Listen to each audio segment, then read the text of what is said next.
Hello and good evening, everyone. We are coming to you live from Purmort Field at Bernlohr Stadium.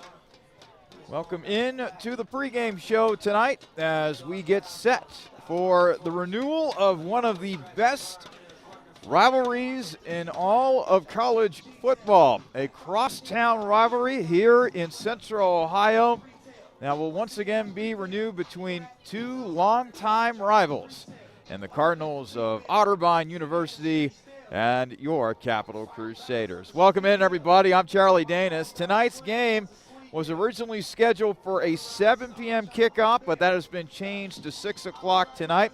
So we will take you up to that 6 o'clock start time here at Bernlohr Stadium. Looking overhead, blue skies, plenty of clouds in the air. Might be a threat of rain later on tonight, but as it stands right now, a very comfortable evening here in mid-April here in Ohio, and Capital looking to get their first win, not only of the season, but the first win of the Brian Foos era. Foos taking over as head coach for Capital before the start of this season, and the last time that Capital took to a football field, well, let's just say that it was not pretty, as the Crusaders fell by a final of 47-6 at the hands of the Polar Bears of Ohio Northern University. It was a fantastic game for Polar Bears quarterback Brody Hahn, 13 of 23 through the air, 312 passing yards as well as 2 passing touchdowns and an interception. He was also very effective on the ground, gaining 106 yards rushing and 3 rushing touchdowns. Brock Martin was the leading rusher, not named Hahn, the tough tailback for the Polar Bears. 75 rushing yards and a score. And Austin Ike led the way for ONU in receiving. He had 4 catches for 80 yards and a score. Meanwhile, another tough start for Crusaders quarterback Luke McCarroll. McCarroll in that game against Ohio Northern going 10 of 22 through the air for only 76 yards, no touchdowns, no interceptions. Did get sacked 4 times, however. The running game for Capital was 88 yards on the night, with Jaden Genatino, the leading rusher for the Crusaders in that game against the Polar Bears, and finally the leading receiver for Capital in this game. That would happen to be Michael Smith.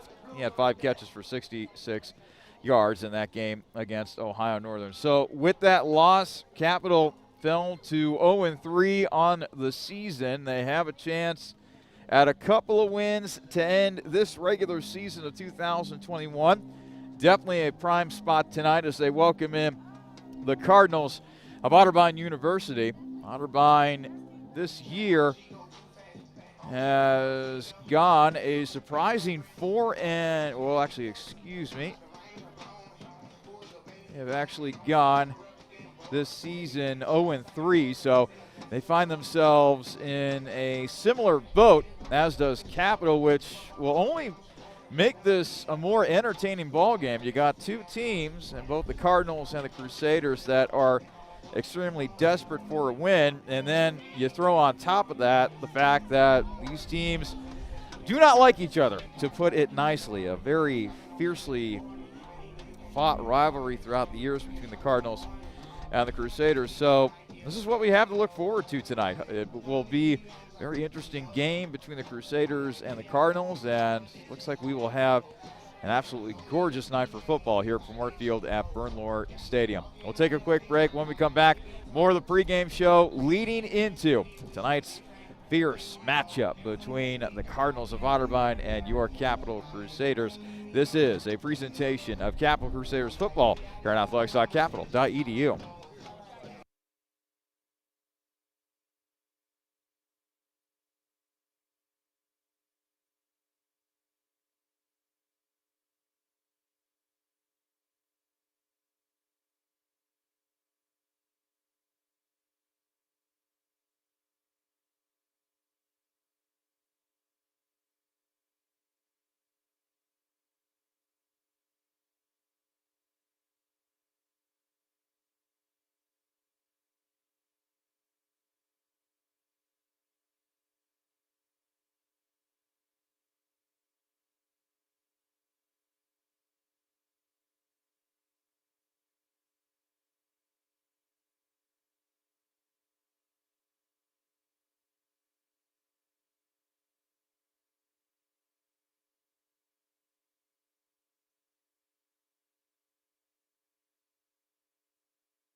Well, we continue to inch closer and closer to kickoff between Otterbein and Capital on what will prove to be a gorgeous night for football.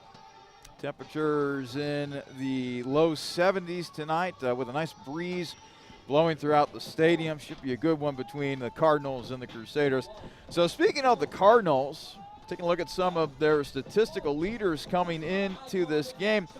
Like Capital, Otterbein still trying to find its way offensively, still trying to find the right pieces in that offensive equation.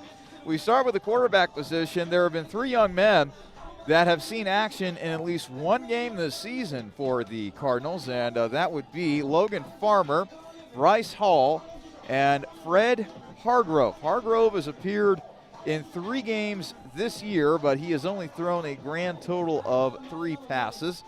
Farmer, meantime, he has thrown the most passes of the 3 signal callers for Otterbein. He has thrown 62 times, 1 touchdown and 4 interceptions, and only a completion percentage of 39%. Bryce Hall, meantime, has probably been the most effective of the 3 quarterbacks. He has thrown the ball a grand total of 32 times, 56% completion percentage, 2 passing touchdowns, 231 yards passing coming into tonight's game here at Bernlohr Stadium. Leading receiver for Otterbein has been Reed Tucker. He's got 18 catches for 281 receiving yards and a receiving score. And finally, the leading rusher on this Cardinals team here in 2021, that would be Siraj Muhammad. Muhammad has rushed for 92 yards. He's averaging just under 4 yards a carry, and he is still looking for his first rushing touchdown of the season.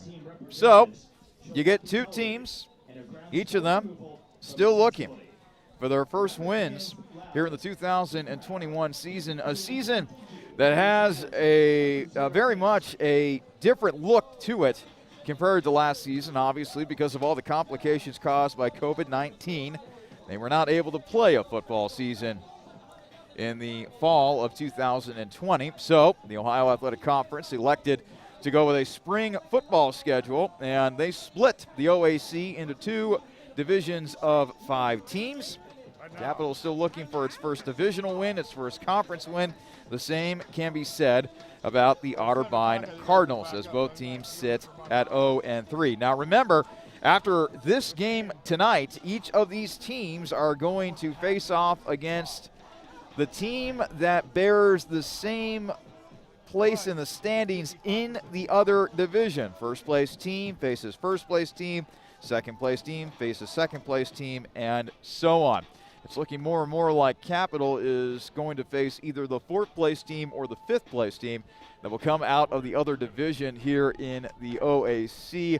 That game is going to be scheduled for, let's see here, next week, April 16th. That'll be on a Friday, and they have yet to determine a time for that game, and obviously they have to figure out who the opponent is going to be as well. We are just moments away from getting things started between Otterbein and Capital, and oh, by the way, this has already been a big night for Capital football as they celebrated Senior Day festivities before this game today. 6 Capital players were honored by their teammates tonight. Unfortunately, their parents were not able to join them on the field, and I'm sure that weighed on the hearts of all those seniors, not being able to share in the glory of Senior Day. But the main thing is they are able to play football this season, as both teams' captains have shown up onto the field.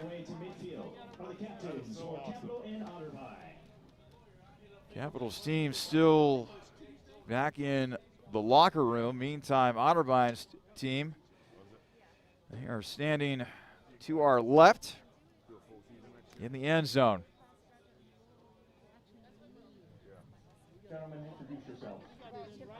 Let's go down to the field for the coin toss.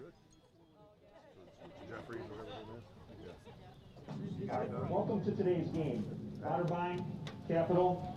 We have a coin, head, tail, tail, head. Otterbein, you're the visitor. What is your call? Call tails. But they don't have a lot of seniors either. Heads it is. Capital, you've won the toss. Capital elects to defer their choice to the second half.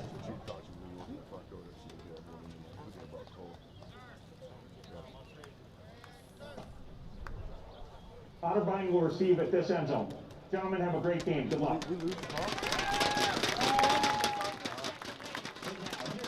So, Capital won the coin toss as the Crusaders come out onto the field.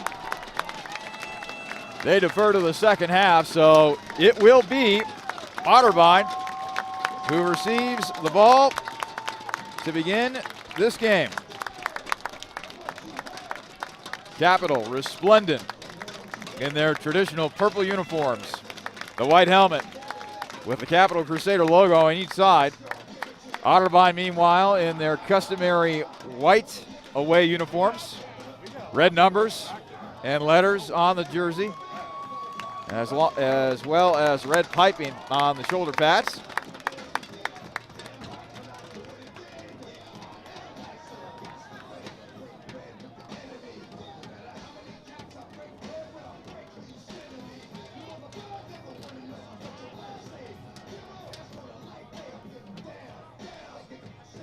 Brian Fu still looking for his first win as Capital head coach.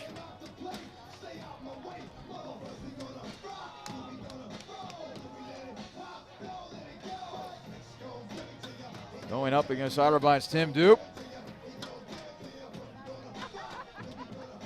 He has been at Otterbein for a long, long time. Capital about to take to the field. And the loudspeakers here at Purmort Field at Bernlohr Stadium blaring DMX. Major news today was that DMX passed away at the age of 50.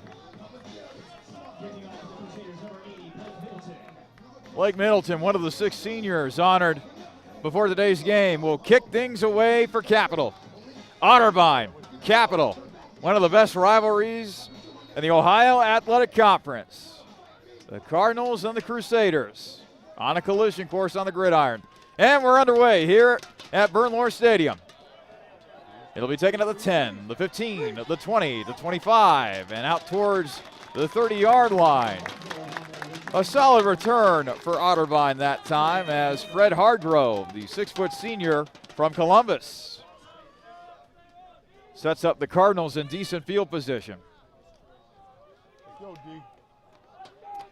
So now we get to see this Cardinals offense for the first time today. And in at quarterback is going to be Bryce Hall, the 6-foot senior from Jackson, Ohio. It'll be 1st and 10, ball spotted at the Otterbein 30-yard line. Hall will give off to his tailback, and a minimal gain right there for Mitch Moyer, the senior tailback out of Urbana, Ohio. As Capital read that play beautifully from the jump. Gain of 1 on the last play. Otterbein going with quick tempo, but the ball is dropped. Hall's pass dropped by his intended target, Jacob Leonardi. Leonardi, a 5'11 senior from Medina, Ohio. And just like that, it is 3rd and long for the Cardinals. 3rd and 9 for Otterbein. Ball spotted at the Cardinal 31-yard line. Hall in the shotgun, 2 receivers to the near side, 1 to the far side. Hall back to pass. Throws, and it is caught right at the first down marker. Making the catch that time, Reed Tucker, the 6-foot senior out of Marysville, Ohio. Actually, I take that back. Tucker, originally from Westerville, Ohio, went to Worthington Christian back during his prep days. And a real up-tempo here for Otterbein as they quickly get to the line of scrimmage. 1st and 10. Ball spotted at the Cardinal 41-yard line. A 4-wide receiver set for Hall, who sits in the gun. Hall fakes a pass. Now it's an option. And Capital able to take it down. Nice pursuit that time by sophomore defensive lineman Des Turkson from Canal, Winchester, Ohio. No gain on that last play as it leads to 2nd and 10 for the Cardinals from their own 42-yard line. Turkson able to make the tackle on Mitch Moyer. And once again, a 4 wide receiver set on this 2nd and 9. So they did actually give him a yard on that last play. It's a jet sweep, 45, midfield, and into Capital territory as Hargrove is flipped up in the air after picking up a first down for the Cardinals.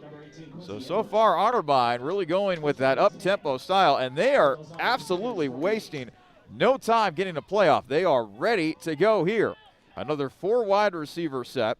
Now Hall takes his time. Now he'll take the snap. Quick throw over the middle. Complete. Complete to Hargrove. Hargrove takes it inside the 40, and he'll be stacked up around the 39-yard line. That's where they will mark him down, as the tackle was made by Wyatt Long and a host of other Purple Crusaders out there.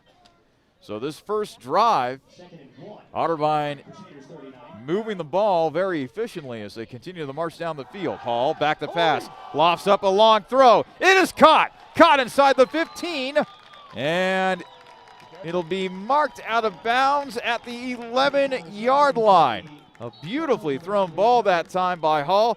Put it right over the shoulder of his senior target, Reed Tucker, that time. And now the Cardinals are definitely in business. It'll be 1st and 10 from the Capital 11-yard line. Hall back to pass. Caught by Hargrove. Hargrove inside the 10, and he'll spin his way down to around the Capital 5-yard line as he is eventually taken down on the play by Nick Fasonic, the sophomore out of Upper Arlington, Ohio. 2nd down on the Capital 6. So now it's 2nd and 5. Otterbein at the Capital 6-yard line. Hall with a 3 receiver set. Moyer right behind him. His tailback. Hall takes the snap. He'll give to Moyer. Moyer breaks a tackle, and he will get into the end zone. Touchdown, Cardinals. Mitch Moyer breaks a couple tackles that time and finds pay dirt. What a splendid opening drive for Otterbein. And now it's 6-0 Cardinals with the extra point pending. Boy, no matter how you slice it, that drive was a thing of beauty for Otterbein that time, getting it done with both the run and the pass. And they're able to strike first in this game, and now the kick is up, and it is good. The kick knocked through by Caleb Mead, sophomore out of Sunbury, Ohio. And with 11:31 to play here in the first quarter, it is Otterbein 7, Capital nothing. Very, very efficient drive that time by the Cardinals as they get on the board first. Now this game was supposed to start at 7 o'clock, but they decided to move it up to 6. And this won't be the only game that will be taking place around the OAC tonight. Coming up at 7 o'clock, Marietta will play host to Muskingum. Meanwhile, Ohio Northern makes the trek over to Heidelberg. Mount Union was supposed to play Baldwin Wallace, but that game got canceled due to COVID-19 concerns.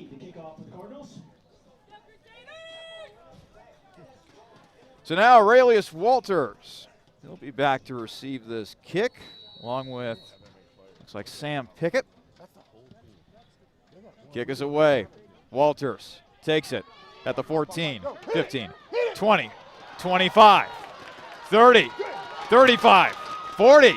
Out to the 43-yard line. Nice return that time by Aurelius Walters, a junior out of the Gem City of Dayton, Ohio. And very good field position here for Capital's first drive of the game. And I don't know, could this game have the feel of a shootout tonight? Otterbein has already drawn first blood. Let's see what Capital can do here as a response. Luke McCarroll, junior out of Carrington, Ohio, the quarterback for this Capital offense. They set up shop 1st and 10 at their own 43-yard line. And the handoff straight ahead. A nice strong run that time by Dylan Schoonover, the senior running back out of Grove City, Ohio. 3-yard gain by Schoonover. That leads to 2nd and 7 for Capital. The ball spotted at the Crusader 46-yard line. McCarroll in the shotgun, 2 receivers to the near side and 1 to the far side. Man put in motion. McCarroll takes the snap, rolls to his right, looks downfield, throws, and that is complete. McCarroll able to complete the pass to Michael Smith, junior out of Upper Arlington, Ohio. Big first down right there for Capital as they get into Otterbein territory for the first time tonight. 1st and 10, the ball will be spotted at the Otterbein 38-yard line after that long pass play to Michael Smith. McCarroll in the shotgun, 2 receivers to his left, 1 to his right. Schoonover still in at tailback. McCarroll throwing, and is it a catch? No. The intended target was Cameron Lee that time, but Lee was not able to get at least 1 foot down in bounds. So that will go as an incomplete pass, and that will lead to 2nd down and 10 for the Crusaders. The ball is still spotted at the 38-yard line. Otterbein 7, Capital 0, 10-17 left to play in our first quarter as the breeze starts to pick up here a little bit at Bernlohr Stadium. McCarroll in the shotgun, 2 receivers to his left, 1 to his right, and McCarroll will hand off to Schoonover. Dylan bounces outside, inside the 30, inside the 25, down to the 23-yard line. Schoonover boot scooting his way for a Capital first down. And now Capital really wanting to push the tempo here. McCarroll has a play in mind. Takes the snap, hands the Schoonover, and Dylan will just go forward that time, down up to the 21-yard line. As the run game has played an important part so far in this Capital drive. They have driven deep into Otterbein territory. Crusaders trailing the Cardinals 7-0 with 9:38 and change here in the first quarter. McCarroll, 2 receivers to each side of the field. Man put in motion. McCarroll takes the snap. He'll look, throws, complete inside the 10, and a nice catch that time by Michael Smith once again. Another first down for the Crusaders. Takes it all the way down to the 7-yard line of Otterbein, where it'll be 1st and goal. McCarroll with a 3-receiver set. He'll now look to the Capital sideline for some guidance as he will change the play at the line of scrimmage. Schoonover still in at tailback, and Michael Smith flanked to McCarroll's left. He is the lone receiver on that near side.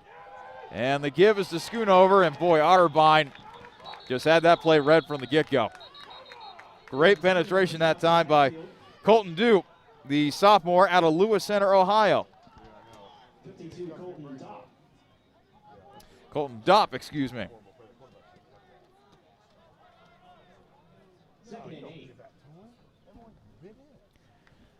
So now it'll be 2nd and goal on the Cardinal 8-yard line. Loss of 1 on that last play. Let's see if McCarroll can make a big play with his arm right here. 2 receivers to the far side, 1 to the near side.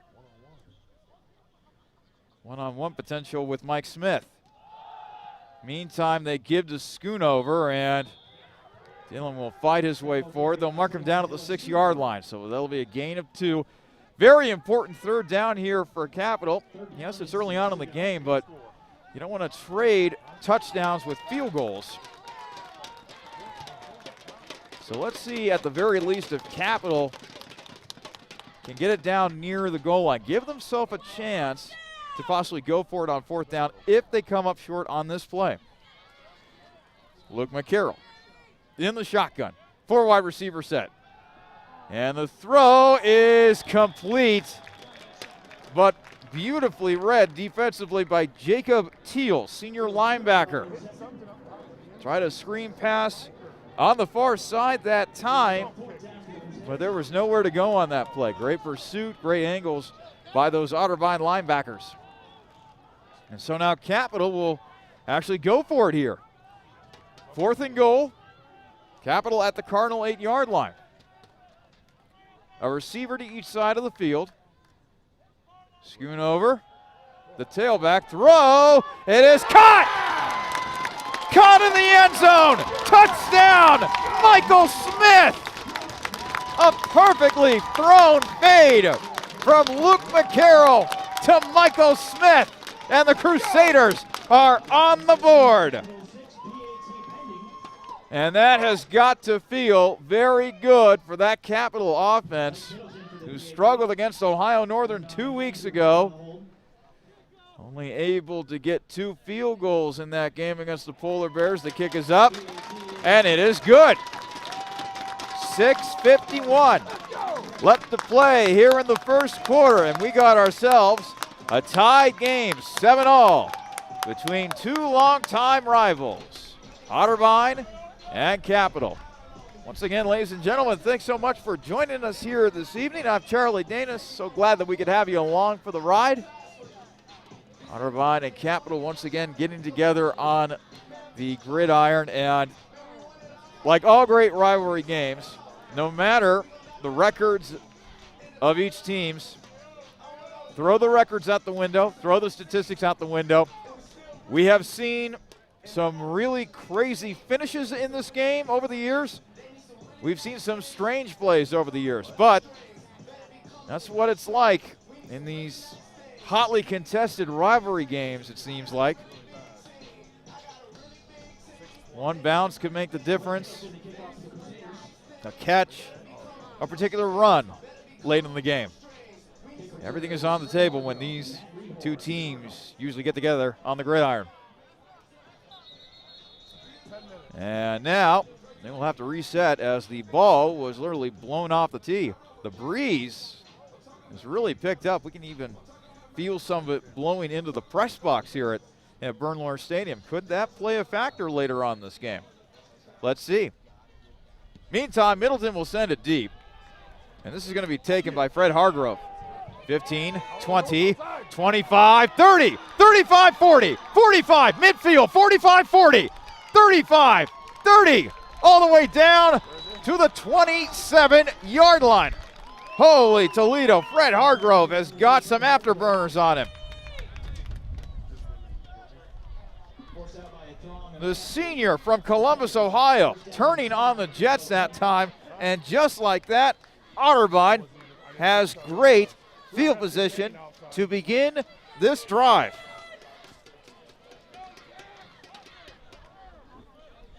The ball will officially be spotted at the Capital 28-yard line after that great return by Fred Hargrove. The snap, Hall completes it. Inside the 30, down to about the 27-yard line.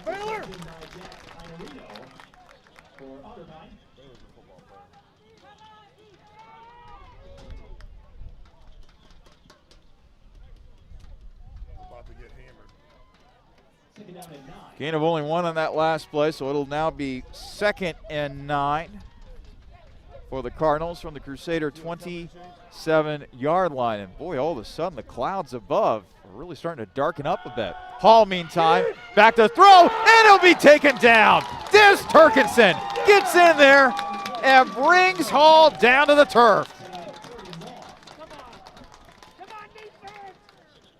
So that'll be a sack.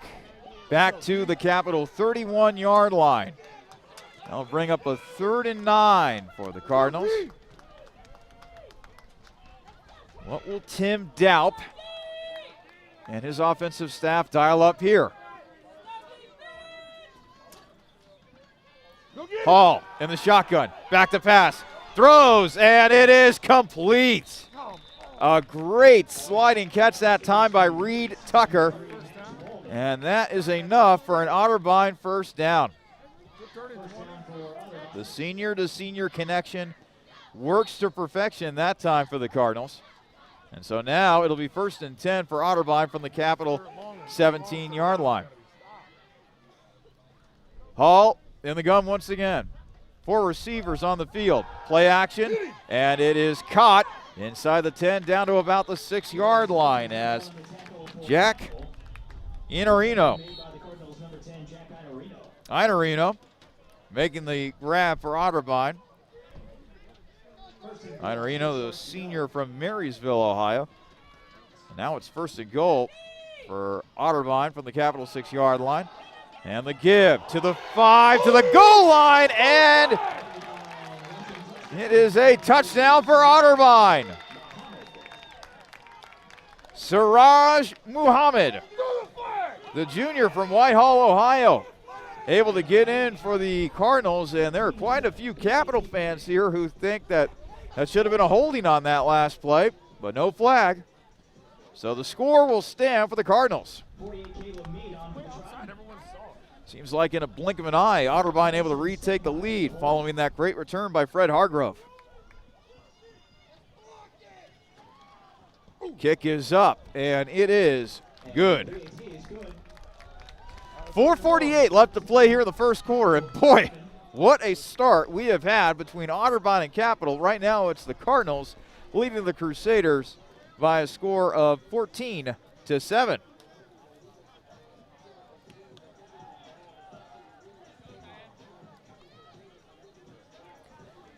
Well, we said during the pregame show that there might be a chance of rain. And it looks like we're going to be getting hit within the hour or so with all these dark clouds circling the field. Like 4 minutes. Why didn't I bring my rank though? So now Aurelius Walters will be back to receive for Capital along with Sam Pickett. Kick is up. And Walters will let it bounce. And he will do the smart thing and let it bounce out of bounds. And this will give Capital great field position. A very heady play that time by the junior defensive back out of Dayton, Ohio.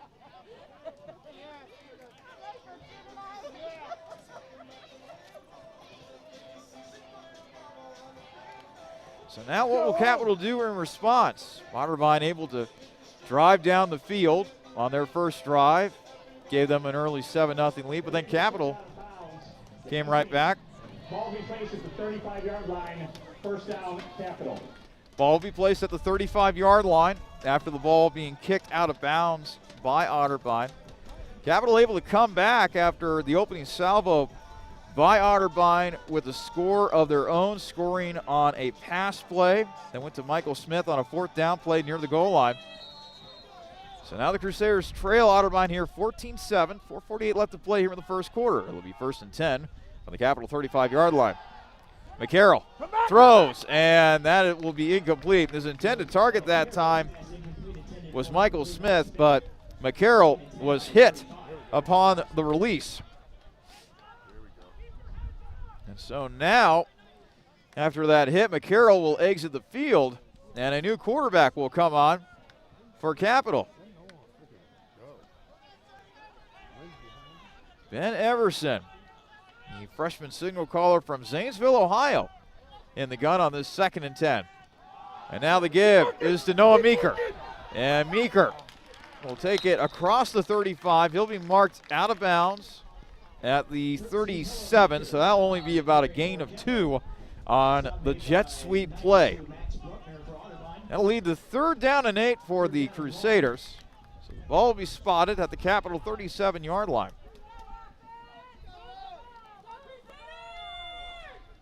McCarroll back in a quarterback for Capital. 3 receivers to the far side, 1 to the near side, that being Michael Smith. Schoonover in at tailback. And the pass is complete. Michael Smith able to make the catch that time at the Capital 46-yard line, and that'll be enough for a Crusader 1st down. Tell you what, this Michael Smith has had himself a good season for Capital. Anytime they give McCarroll or whoever plays quarterback for Capital enough time, Smith it usually makes a big play in the passing game. Now a carry to the left as Dylan Schoonover will boot scoot a couple yards. They'll mark him down at the Capital 48-yard line, so that'll only be about a gain of 2 on the play for Dylan Schoonover. Leads to 2nd down and 8. Ball spotted at the Capital 48-yard line. 2nd down and 8 on the 48. A 3-wide receiver set for the Crusaders. Dylan Schoonover, the tailback. McCarroll back to pass and gets out of trouble. Gets out of a tackle. And he will ultimately be taken down at about midfield. Actually, they'll mark him down at the Capital 49-yard line. So that will only be gain of a couple. Actually, they will remark it at midfield. So gain of a couple. Leads to 3rd and 6. Ball spotted at midfield. Let's see if Capital can pick up another key first down here as they trail Otterbein 14-7 with 2:45 left to play here in the first quarter. McCarroll takes a snap and rolls to his right. Down the field he looks, he throws, and the pass is complete. Cam Lee made the catch, and now a flag has been thrown back around the Otterbein 33-yard line. And there's also another flag that was thrown near midfield. So a lot to sort out here for our officiating crew. And the breeze is really picked up here. We can see the trees quiver and quake in the neighborhood, the surrounding neighborhood here of Bexley, outside of Bernlohr Stadium. What's the call? Awaiting the call from our officiating crew.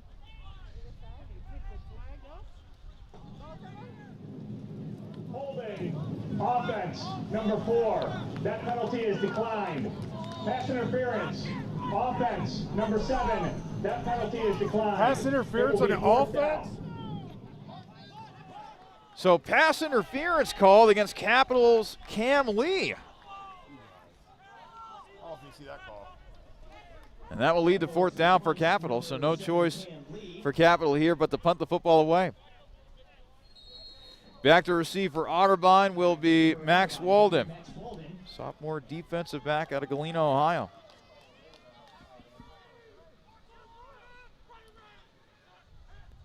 Lee will take the snap. Low line drive kick. And it will bounce around the 11-yard line, and Walden does the smart thing, just duck and cover. Ball be down at the 12-yard line by Walden. And so now a long field to work with for Otterbein's offense, which has looked very good. Touchdowns on each of their first 2 drives of this game so far. They lead Capital 14-7. Just a couple ticks under 2.5 to play here in the first quarter. Bryce Hall, meantime, in the shotgun. 2 receivers to his right, 1 to his left. He'll throw. Oh, and that is tipped. Trey Zimmer that time stuck out the big old bear paw and batted that one down for Capital as Otterbein was trying to set up a screenplay. So after the incompletion, it'll be 2nd and 10 for Otterbein. The ball will be spotted at the Cardinal 12-yard line. It's almost split, though. Weird. Bryce Hall in the shotgun. 2 receivers to his right, 1 to his left. Hall takes a snap. Play action. Rolls to his right. Gets away from pressure. Hall still scribbling, and he's taken down. One number 11 brings down another number 11. After batting out a pass, Trey Zimmer gets a sack. Let's go, D. Terrific pursuit that time by Zimmer, the redshirt junior out of Malinta, Ohio. 3rd and 11. Otterbein at their own 11-yard line. 4 wide receiver set. 3 to the far side, 1 to the near side. Hall takes a snap. Looking, throws complete to the middle, and that will be short. The pass was complete that time to the big old tight end, Jeb Jones, junior out of Coal Grove, Ohio, but it was not enough to pick up the first down. So for the first time today, Otterbein will be forced to punt.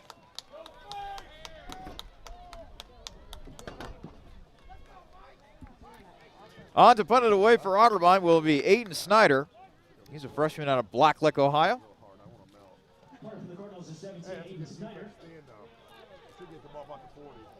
Michael Smith, meantime, will attempt to return this for Capital. He's standing at his own 35. Oh, and a bad snap. And Otterbein committing a big-time error that time as a bad snap back to Aiden Snyder, who was not able to handle that ball cleanly. And he will be tackled at the Cardinal 14-yard line. So great field position. Fantastic field position for the Capital offense, who will look to tie this game before the end of the first quarter. 49.7 seconds remaining in the first quarter. It's Otterbein 14, Capital 7.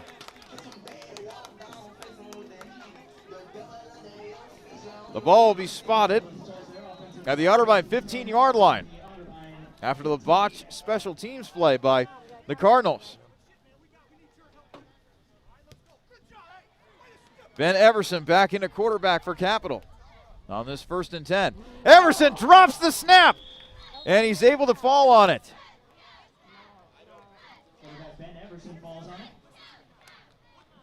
Oh boy, both teams have been having a hard time holding on to the football here in these last few minutes. So after that bad snap, loss of 4 for Capital, 2nd and 14 from the Cardinal 19-yard line. Capital trying to take advantage of a really bad special teams gaffe by Otterbein. And now a timeout's going to be taken by Capital with 8.6 seconds left to go here in the first quarter. First timeout of the half for Capital. They will have 2 remaining. Otterbein still has all 3 timeouts.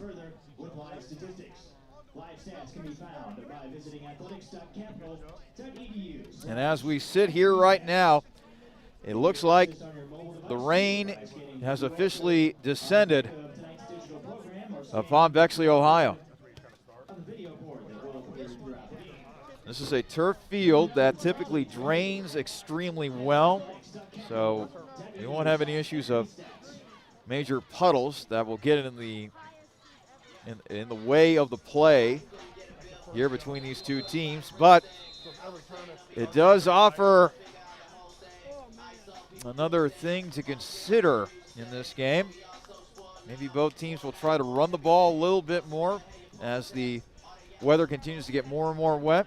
We shall see. 2nd and 14 meantime for Capital. Ball spotted at the Otterbein 14-yard line. Cam Lee put in motion. 3 wide receiver set. Everson back to throw. Looking. Scrambles to his right. Feeling pressure. Down to the 15, and that is where he will eventually be taken down. And that will lead to the end of the first quarter. At the end of 1, Otterbein 14, Capital 7. This is Capital Crusaders football here on athletics.capital.edu.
Welcome back to Purmort Field at Bernlohr Stadium as the rain continues to fall here in Bexley.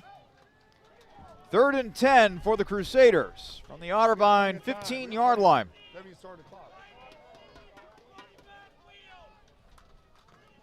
Capital ready to go here offensively, and Ben Everson still in at quarterback for Capital. Everson back to throw, and he will run into his own man. He'll get out of it, gets out of another tackle, and finally Everson will be taken down at the 18-yard line. Boy, tough spot there for Everson, who ran into one of his own offensive linemen as he was trying to scramble around there for a bit. So Otterbein gets a defensive stop right there, and that will force a field goal attempt for Capital. Blake Middleton will come on.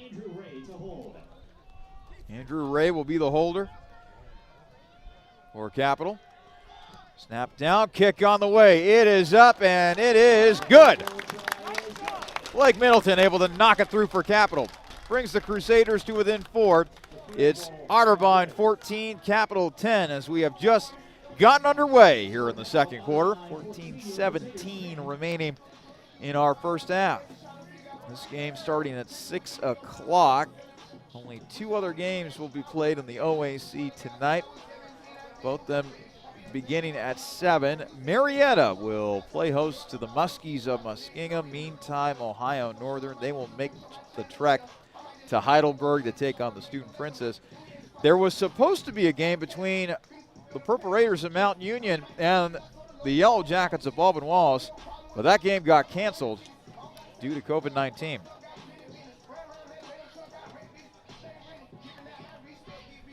Tell you what, it's been a fun game between these two longtime rivals so far. Each team scoring on their opening offensive drive. We've seen a couple of fluky plays, some on special teams. I'm sure Otterbein would really like to have that bad snap on that punt back. As Middleton almost put toe to ball, but the ball flew off the tee. And now the wind is really starting to whip around here. The trees are shaking. There was a kicking screen that was just knocked down on the Otterbein sideline.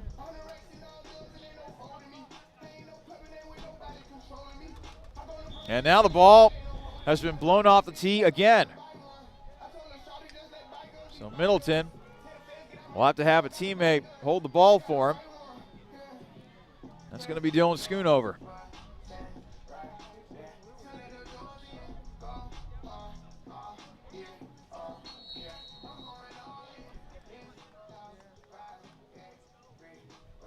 Take 3.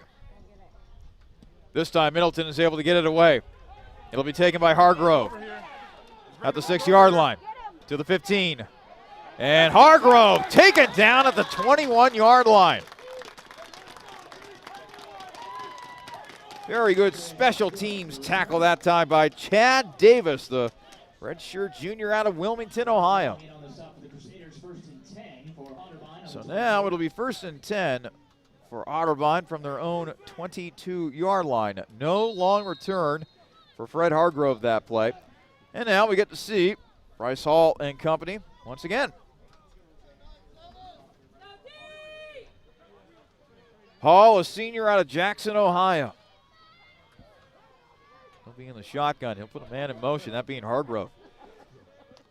Takes a snap to this Hall. It's a jet sweep. Hargrove trying to find some room. Breaks a couple of tackles and was actually able to stretch a play that I thought was going to go nowhere into something. In fact, he'll take it all the way down to the Capital 26-yard line. Tell you what, Hargrove is just one of those players that is very hard to bring down. Gain of 4 on that play for Hargrove. 2nd and 6. Otterbein at their own 26-yard line as Hall will take the snap, and he will hand. And not a lot of running room that time for Mitch Moyer.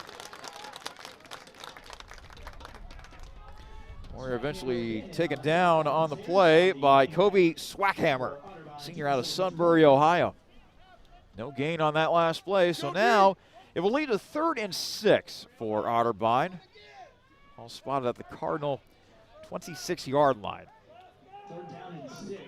13-14 and counting here in the second quarter. It's Otterbein leading Capital by a score of 14-10. Hall is in the shotgun once again. And he'll point out instructions. He'll take the snap, looking to go deep, and the pass is incomplete. But a flag is thrown, and I got a feeling that this is going to be pass interference. Quincy Edwards was in on the coverage for Capital as he was defending on the play against Jalon Minnie, a freshman wideout out of Springfield.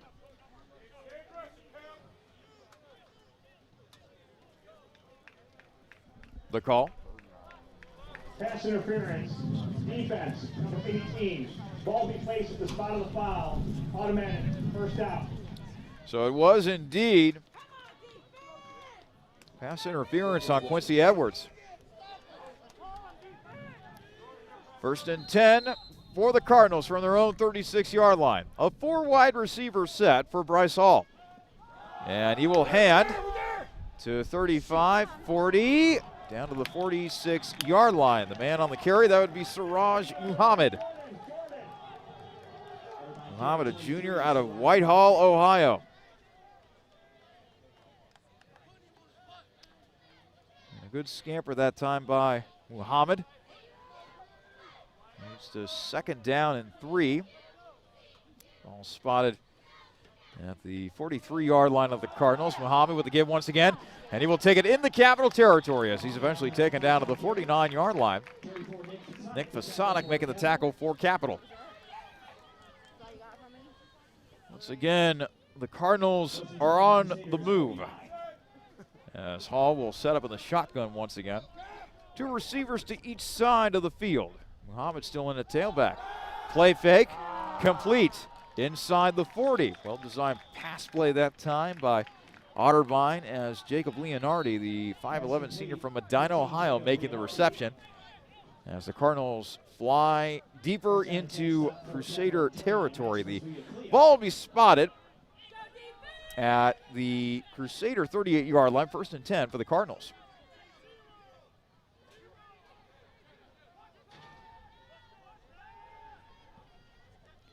So Hall will fake the run, and he will actually get down to the 30-yard line. Boy, Bryce Hall did his best impression of Harry Houdini. I don't know how he was able to get out of that. There were as many as 3 Capital defenders surrounding him, but showed some shifty moves that time and was able to make something out of nothing.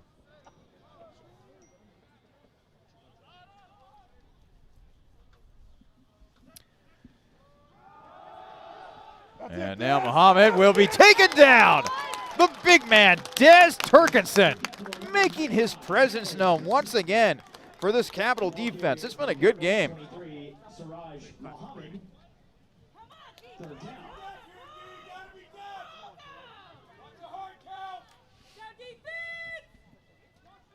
So now, an important defensive play right here for Capital. 3rd and 1. Otterbein at the Crusader 29-yard line. Hall in the shotgun. 2 receivers to his left, 1 to his right. And Hall will give to Muhammad. And Muhammad very close to the 1st down mark. It looks like they're going to give him the 1st down based upon the spot.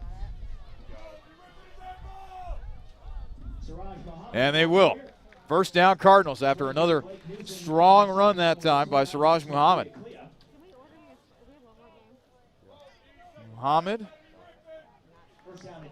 not exactly the biggest of fellas, 5'7", 170 pounds, but he can run tough. Mitch Moyer now in a tailback for Otterbein. 1st and 10. Cardinals at the Crusader 38-yard line. Hall, back to pass, and it's off the fingertips of Jalen Minnie. Minnie, a freshman out of Springfield, Ohio. 6'3", 210 pounds. So clearly from a physical standpoint, Otterbein thinks that they have something with this young man. But Jalen Minnie not able to make the catch that time for the Cardinals. That'll lead to 2nd down and 10 for Otterbein. No, they had their long runners. And the ball will be spotted at the Capital 28-yard line. Hall will fake the handoff, and he will go with the read option that time, and he'll pick up a couple. This will go to the 26. So about a gain of 2 on the play for Hall. And now an injury timeout And we could have a major development here as a key offensive lineman is down for Otterbein. For injury.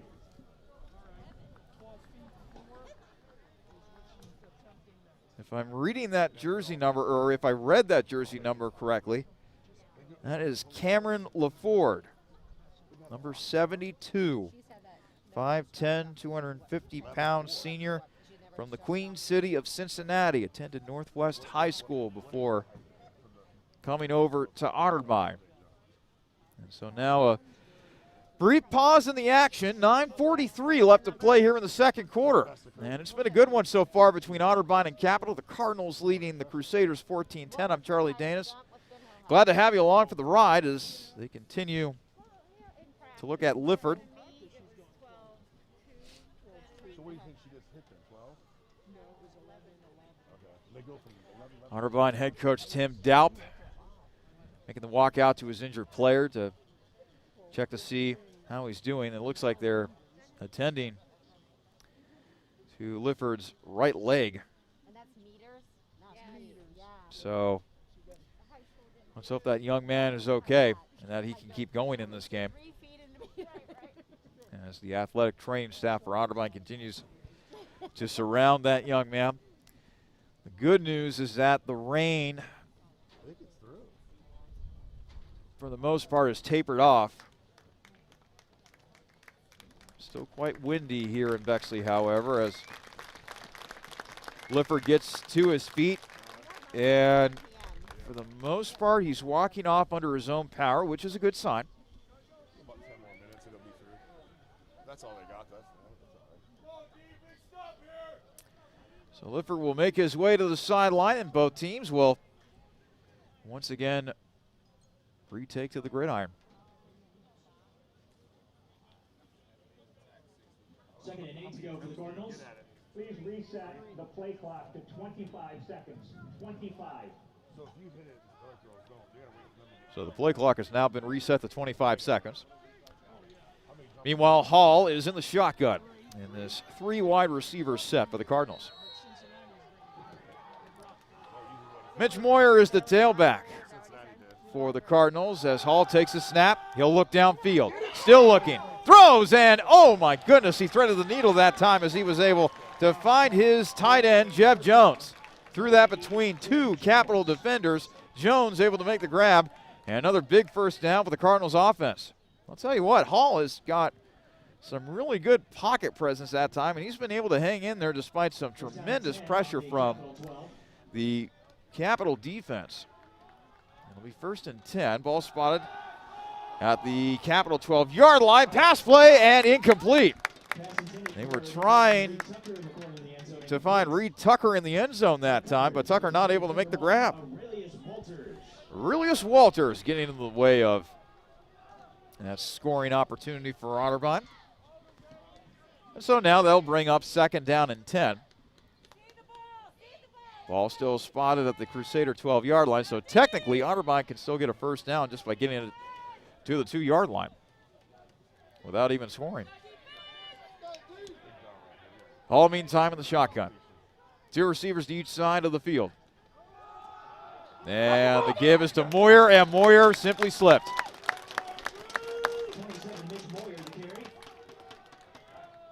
Go, D. So Moyer taken down on the play. Kobe Swackhammer will be credited with the tackle for Capital there, but I think he could also give an assist to the Turf Monster. Loss of 2, 3rd and 12. Capital, the ball will be swatted at the Capital 14-yard line. Hall back to pass. Looking. End zone! Touchdown! Cardinals! Making the grab for Otterbein is the senior, Reed Tucker. Cardinals 20, Crusaders 10. So now the score is Otterbein 20, Capital 10, with just over 8.5 to play here in the second quarter. Once again, Bryce Hall standing tall in that pocket and delivering a laser to Reed Tucker. 48 Caleb Mead for the PAT, the holder 12 Nelson Stegmeyer. So now Caleb Mead will come on for the point after. So far, it's been a good night for the Otterbein kicker. And the kick is up, and it is good.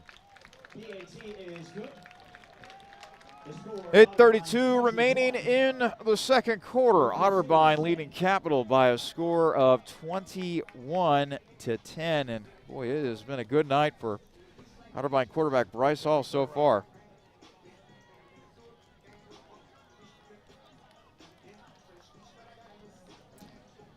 Hall tonight, 13 of 17 through the air, 141 passing yards.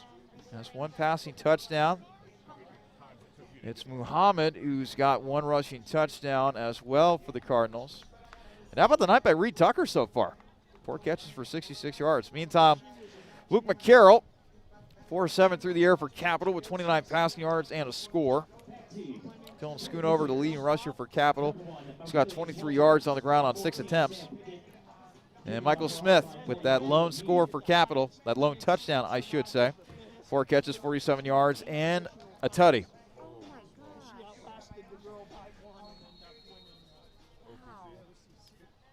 Wind has calmed down a bit as the kick is away. Thomas will take it at the 12-yard line. 15, 20, 25, and out to about the 29-yard line. Or Aurelius Walters, excuse me.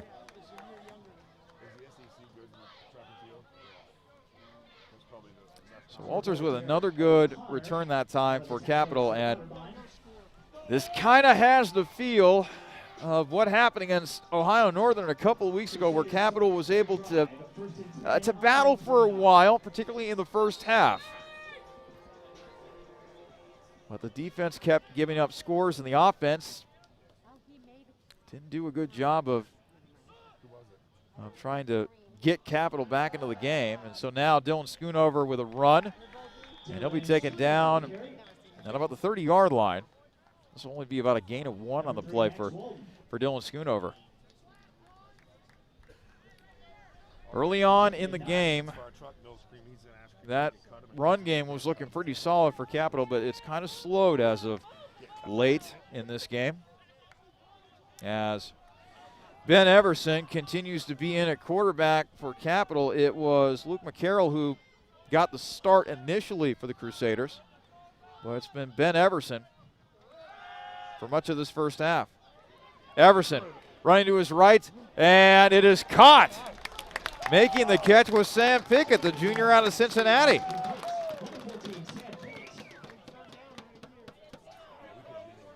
Ball will be spotted at what looks like the Capital 33-yard line. Crusaders on their 33. 3rd and 7 now for the Crusaders.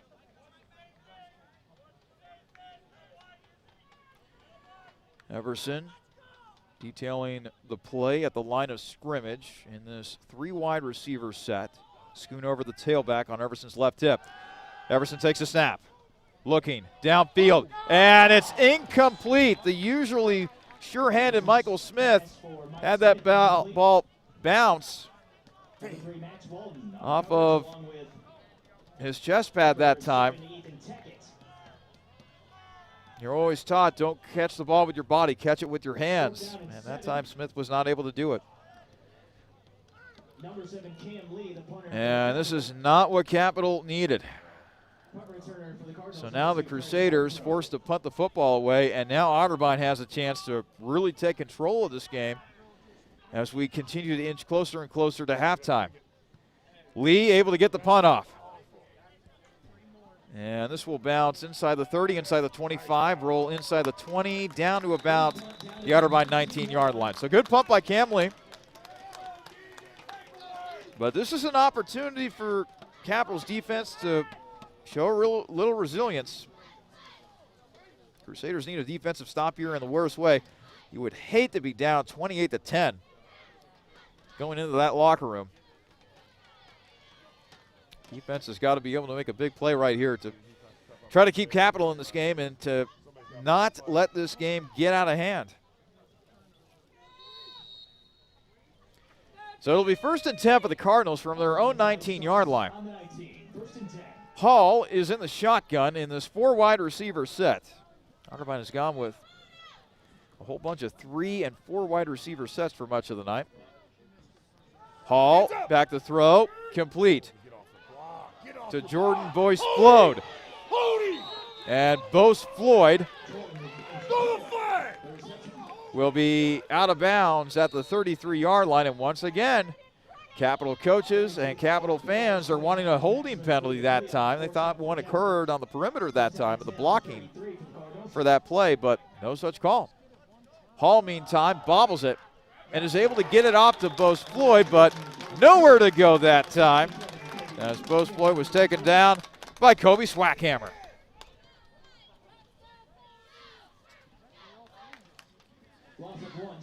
Loss of 1 on that play, so now it'll be 2nd and 11. The ball will be spotted at the Cardinal, looks like 32-yard line. Hall once again to the gun. 4 wideouts. Jordan Boyce Floyd, the tailback. Hall goes back to throw, and it's complete to Boyce Floyd. Boyce Floyd not able to get away. The tackle made by Ballora Perius. Oh, what an epic name that is. The sophomore out of Cincinnati, Ohio. So now, after the loss of 3, it's 3rd and 14 for Otterbein from their own 28-yard line. Does this Capital defense have one big stop in them here? Give the offense a chance perhaps to score before halftime. Let's see what we can do right here.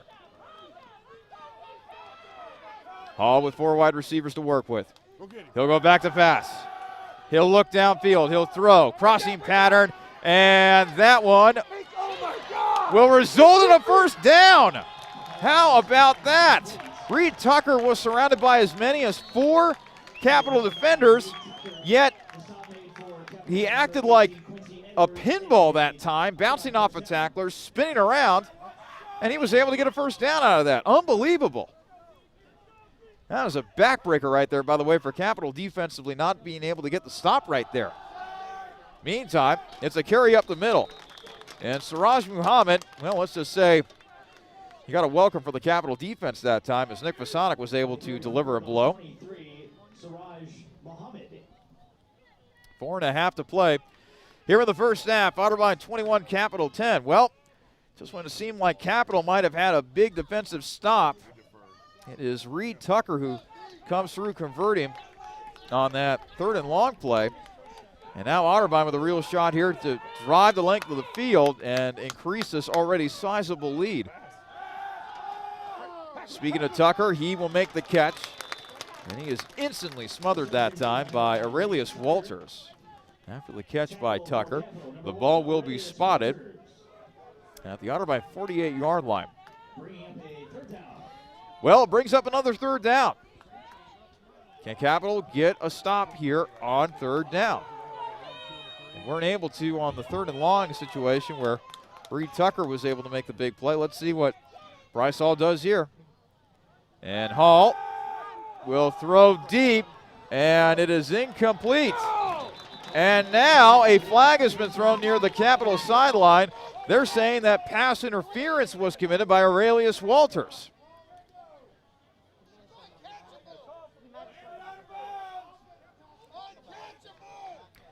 Capital fans yelling that that last pass was uncatchable. How could that be pass interference? Brian Foos even making the signal that it was uncatchable.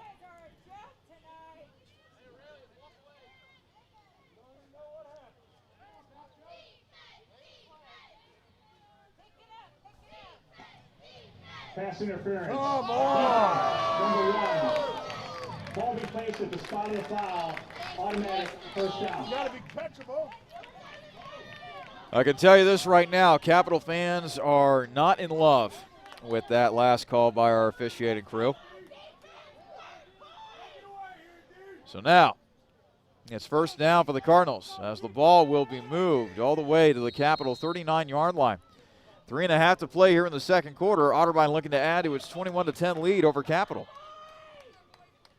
And now Hall will take the snap, click screen play, and a good pickup on the play as well as Siraj Muhammad is able to dash through traffic And that will look like a gain of about 8 on the play.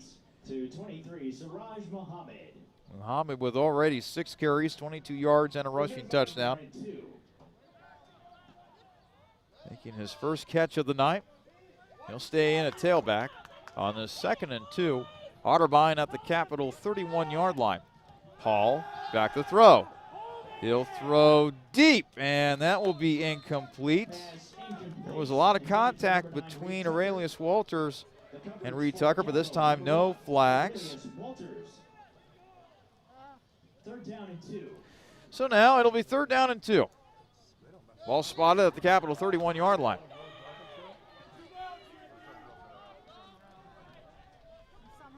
Hall in the pistol. 2 receivers to the near side, 1 to the far side. Hall will give off to Muhammad. And he will do a little shake and bake move. Takes it inside the 30, down to the Capital 25-yard line. Capital once again not able to make a stop on 3rd down, as this drive will continue for the Cardinals.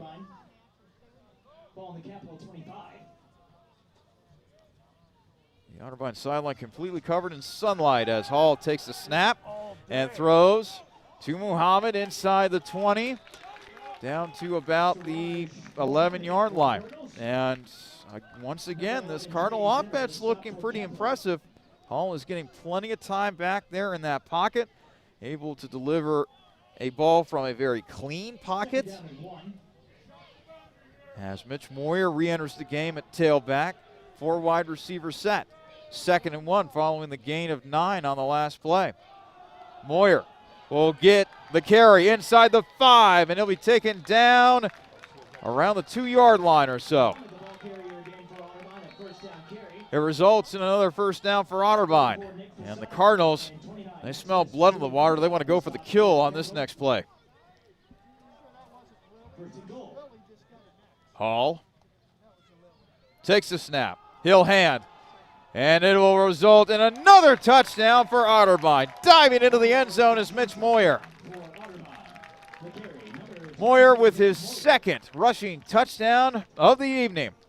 And now Otterbein has really opened up this game.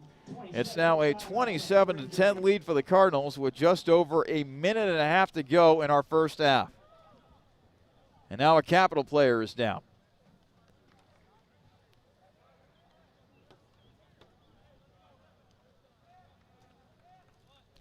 Capital Athletic training staff out there to attend to the injured player. Didn't get a read on the jersey number of that player, so we'll just have to wait and see here as all the players on Capital's sideline have taken a knee for their fallen comrade.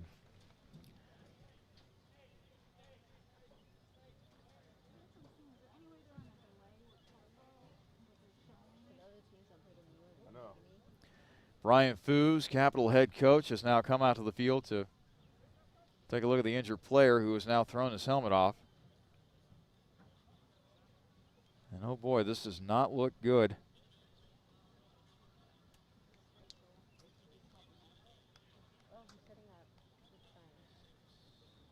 The Otterbein guys just don't take a knee though.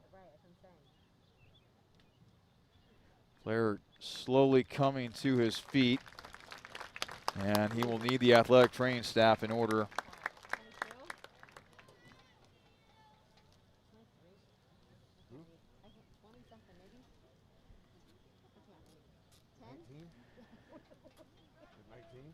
Ryan Foos coming back to the Capital sideline. Injured player for Capital, looks like Matt Lualfa,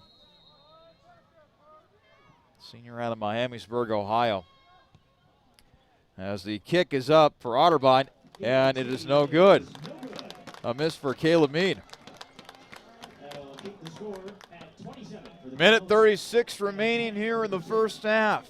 Otterbein leading Capital by a score of 27-10, and oh boy. If you had to sum up that drive really for both teams, it was Otterbein doing better than Capital when it came to converting 3rd downs. I go back to that third down and long play where Otterbein was backed up inside its own territory, and it looked like Capital was going to be able to make a big stop right there, but Reed Tucker somehow, some way, found a way to weave his way through traffic and pick up what seemed like an improbable first down for the Cardinals. And from then on, Otterbein able to drive the length of the field or drive down to the goal line, I should say, and add another score to the tally. Get outside. Aurelius Walters trying to find some room. To the 40. Pushed out of bounds around the Capital 45-yard line. I'll tell you what, Walters has got some speed to him. Whenever you give this young man space, he knows what to do with it. So a decent return for Capital, and boy, it would be huge, absolutely huge for Capital to get a score here before the end of the first half. Already trailing Otterbein by 17.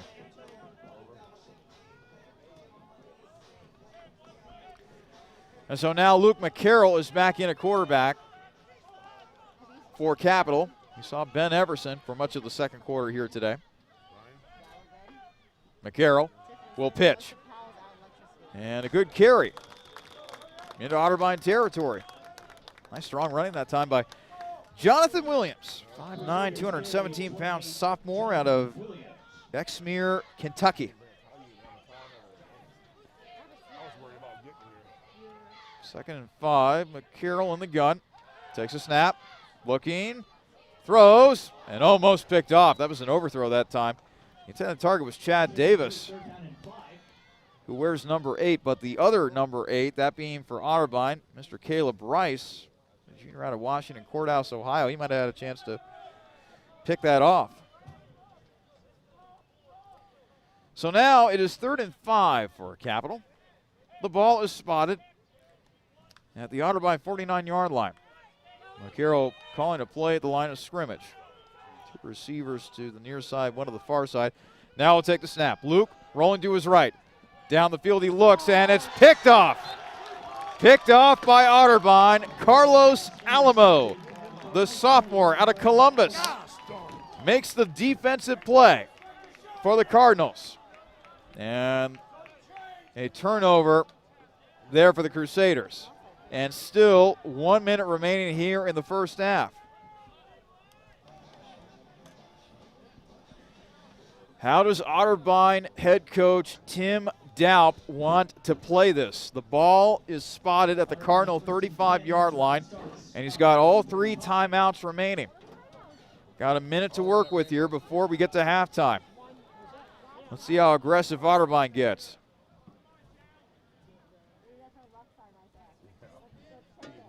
Bryce Hall takes a snap, and he'll throw, and it is complete. Up to the Otterbein 43-yard line as Jalen Minnie makes the reception for the Cardinals. And they will let the clock run. No timeout. 43 seconds and counting. Hall, once again on the shotgun, takes a snap. Quick throw, complete. Quickly into Capital territory as the catch is made by Jack Iarino, the senior out of Marysville, Ohio. Now a timeout is going to be taken by the Cardinals.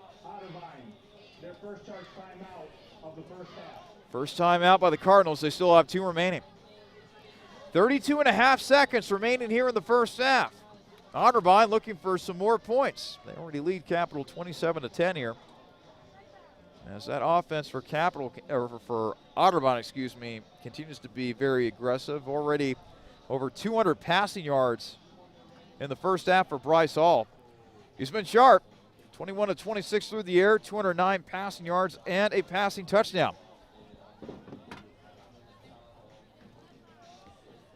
Total offense for this game so far, Otterbein has got 258 yards. Capital only 79.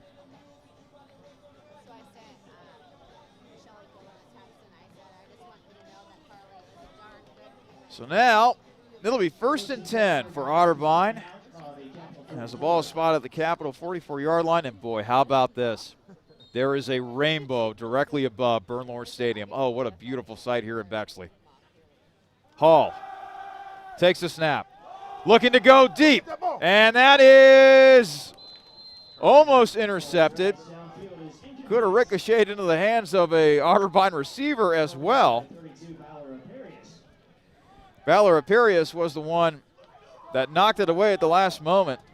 The intended target that time for Otterbein was Alex Joachim. Second down and 10.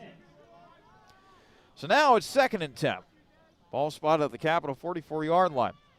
Hall loads up once again. Throws. Complete. Hit him. Over to the Capitol 35-yard line. Oh, that's a horrible spot. Now they're going to spot at the 34. 18.1 seconds to go.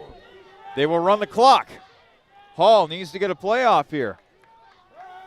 Back to throw. Goes deep to the end zone. It is almost caught, but incomplete. The ball was batted up in the air by Aurelius Walters of Capitol, and almost coming down with the ball was Reed Tucker. So 7.8 seconds remain in our first half. Otterbein 27, Capitol 10. And a couple of close calls here. I would suspect that Otterbein will try at least one more bomb towards the end zone. Let's see here. Hall throws, complete. Down to about the 22-yard line. 2.8 seconds to go.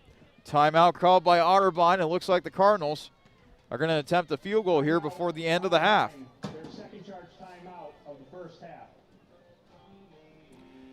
They're going to spot the ball. Let's see, at the Capitol 27-yard line, it looks like. This will be a long kick for Caleb Mead. Mead, a sophomore from Sunbury, Ohio. Doubles as both the kicker and the punter.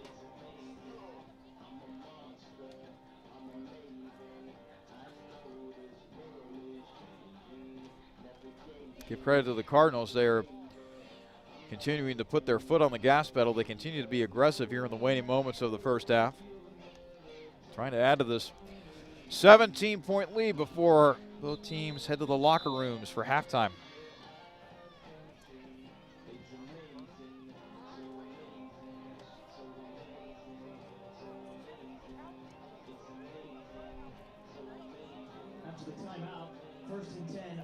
And how about this? Otterbein electing to put the offense back onto the field. No field goal attempt here. So it's Bryce Hall and company back at it for the Cardinals. Final play of the first half. Hall back to throw. Scrambles to his right. Goes to the end zone. It is caught. Is it in? Yes! A touchdown!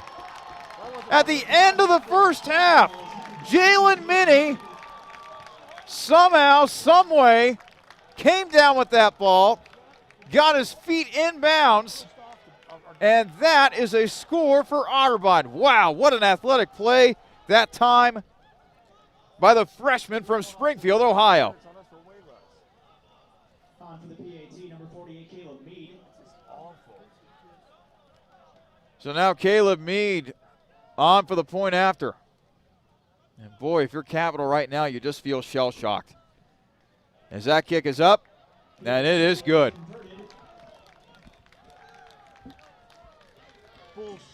So that will lead us to halftime. At the half, it's Otterbein 34, Capitol 10. Coming up, we'll take a look at the stats and check in on scores around the OAC during the halftime show. Again, it's Otterbein leading Capitol at the half by a score of 34-10. This is a presentation of Capitol Crusaders football here on athletics.capitol.edu.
Halftime here at Purmort Field at Bernlohr Stadium.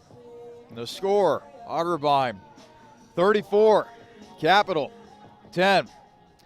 This is a game that has quickly gotten away from Capital, and what a way to close out the first half for the Cardinals. We'll get to that in just a moment. In the meantime, let's go ahead and take a look at the statistics from that first half. First, the team statistics.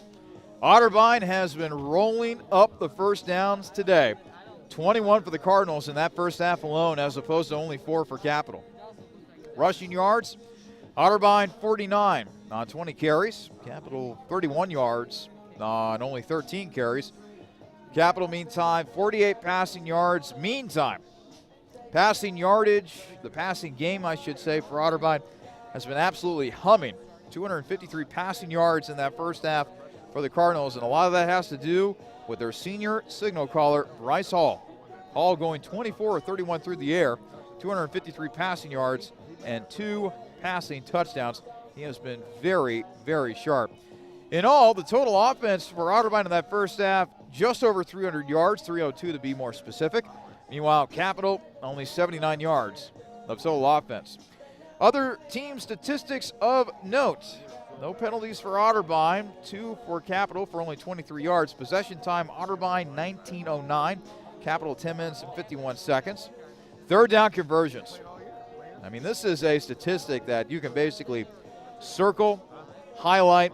It's a statistic that has played a big, big role in this game. Otterbein has gone a very sharp 7 of 8 on third down conversions tonight. Capital only 1 of 6.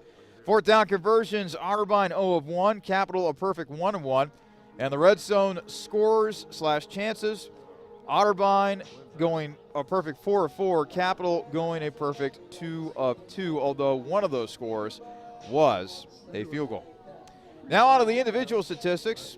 We begin with Otterbein. Once again, Bryce Hall with a spectacular first half for Otterbein. The senior quarterback going 24 or 31 through the air, 253 passing yards and 2 passing touchdowns. He was helped out big time by his senior target, Reed Tucker, who had 6 catches for 84 yards and a score. Jalen Minnie had 3 catches for 39 yards and a big, big score. We'll get to that in just a moment. Fred Hargrove with 4 catches for 28 yards as well. Running the ball for Otterbein, 28 rushing yards for Siraj Muhammad and a rushing touchdown as well. Mitch Moyer had 22 rushing yards and a couple of rushing touchdowns. Bryce Hall, 6 rushing yards in that first half. And Bose Floyd with negative -1 yard rushing in that first half for Otterbein. Meanwhile, for Capital, Luke McCarroll goes 4 of 9 through the air, 29 passing yards, 1 passing touchdown, but also 1 interception. Ben Everson was also in at quarterback. He goes 2 of 3 for 19 passing yards in that first half for Capital. Dylan Schoonover is the leading rusher for Capital. He's got 24 rushing yards here at the break, averaging 3.4 yards on the ground. Williams with 6 rushing yards in that first half, 2 rushing yards for Noah Meeker, and Ben Everson with 0 rushing yards on 2 carries in that first half as well.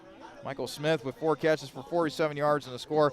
Sam Pickett with a catch for 3 yards, and Dylan Schoonover with a catch for -2 yards. Well, both offenses came out firing to begin this game. It began with a very productive Otterbein drive. They go 9 plays for 70 yards in just over 3 minutes, capped off by a Mitch Moyer 6-yard touchdown run. That gave Otterbein an early 7-0 lead, but Capital was able to respond in their own way offensively. They go 10 plays for 57 yards, a drive that lasts just over 4.5 minutes, as on a 4th down play, Luke McCarroll was able to find Michael Smith from 8 yards out. That was able to tie the game for Capital at the time at 7-7. But since that play, it really has been all Otterbein from a scoring standpoint. Siraj Muhammad was able to find pay dirt from 6 yards out on a 5-play, 28-yard drive that was just under 2 minutes. A very quick scoring drive for Otterbein, as that gave Otterbein the lead 14-7. And then following a Blake Middleton 35-yard field goal by Capital that made it a 14-10 game in favor of the Cardinals. Well, Otterbein was able to take the ball and run with it. Reed Tucker, 14-yard touchdown reception from Bryce Hall. Another long drive for Otterbein. 14 plays, 78 yards, 5:39 off the clock. Gave Otterbein a 21-10 lead. That was then followed up by a 2-yard rushing touchdown by Mitch Moyer. That made the score 27-10 after Caleb Mead failed to hit the extra point. And then just before halftime, using the timeouts effectively, getting into Capital territory, instead of going with the field goal before the end of the half, Otterbein head coach Tim Daup elected to go with his offense on what would be the final play of the first half, and it came up aces for the Cardinals as Bryce Hall threw up a prayer into the end zone, and Jalen Minnie, the talented freshman, was able to come down with it. A 21-yard touchdown reception by Minnie just as time expires, and that has taken us to the current score that we have here at halftime. That would be Otterbein 34 and Capital 10. We'll take another break. When we come back, we'll update you with scores around the Ohio Athletic Conference and get you ready for the second half of this game as well. Again, the score, Otterbein 34, Capital 10, here on athletics.capital.edu.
Back here at Bernlohr Stadium, still halftime. Otterbein leading Capital at the break by a score of 34-10. Let's now get you updated with other scorers around the OAC. Only 2 other games being played in the Ohio Athletic Conference this evening. They are in the first quarter at Heidelberg. The Student Princes leading the Polar Bears of Ohio Northern by a score of 14-0 in a battle of teams that are undefeated, albeit only at 3-0, and so far Heidelberg looking pretty sharp on offense. Drew Sims, their quarterback, going 5 of 6 through the air so far for 78 passing yards and a score, as he has gotten Heidelberg off to a very nice start in that game. Meantime, still a scoreless affair between Muskingum and Marietta as they got 5:15 to play in the first quarter of that game. There was supposed to be a football game to be played at Baldwin-Wallace today as the Yellow Jackets were getting set to play host to Mount Union, but that game had to be canceled today due to COVID-19 concerns. So only 3 games in the OAC. Our game, meantime, it's a game that has quickly gotten out of hand for Capital. Close to begin with, but due to 3 scores to close out the second quarter, Otterbein finds itself with a sizable lead. Now, the good news for Capital is that they will get the ball to begin the second half. The bad news is they have got quite the mountain to climb if they want to try to get back into this game. And to me, the one statistic that really stood out in this game is third down conversions. Capital has not been able to keep offensive drives going simply because they cannot convert on third down. Conversely, Otterbein did a great job of converting on third downs. There were a couple of third down conversions towards the end of that first half, particularly one involving Reed Tucker, where on a 3rd and long play, he seemingly broke so many tackles on his way to picking up a key first down, and it just kind of felt like a deflating backbreaker for that Capital defense from which they were never able to recover. 3 touchdowns to end that first half for Otterbein, and now you really got to wonder what Capital is going to be doing here from here on out. We have seen multiple quarterbacks in tonight for the Crusaders. Luke McCarroll was the one who got the start to begin this game. He's gone 4-9 through the air with a touchdown and an interception. And we've also seen Ben Everson as well, who's gone 2 of 3 for 19 passing yards. So it'll be very interesting to see what direction Brian Foos will go here offensively. Will it be Everson? Will it be McCarroll? We'll just have to see what decision Capital arrives at here this evening. Another quick timeout, and when we come back, we'll have the beginning of the second half here at Bernlohr Stadium, and hopefully Capital has a big rally in them. They trail Otterbein here at halftime by a score of 34-10 here on athletics.capital.edu.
Both Otterbein and Capital warming up as we get set for second half action here at Bernlohr Stadium. I'm Charlie Danis. Glad to have you along for the ride this evening. As both these teams renew acquaintances with one another, one of the premier rivalries within the Ohio Athletic Conference. Unfortunately for Capital, they find themselves on the short end of a 34-10 advantage for the Cardinals. 3 touchdowns to end that first half for the Cardinals, including a touchdown reception by Jalen Minnie from 21 yards out as time expired. So it's definitely gut check time for Ryan Fuse's squad.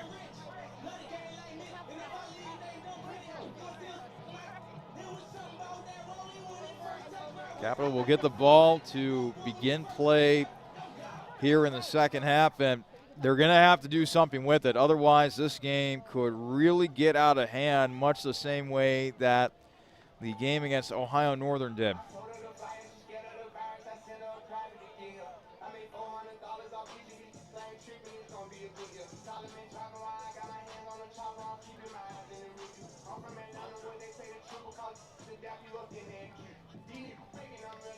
Capital returning to its sideline here on the near side.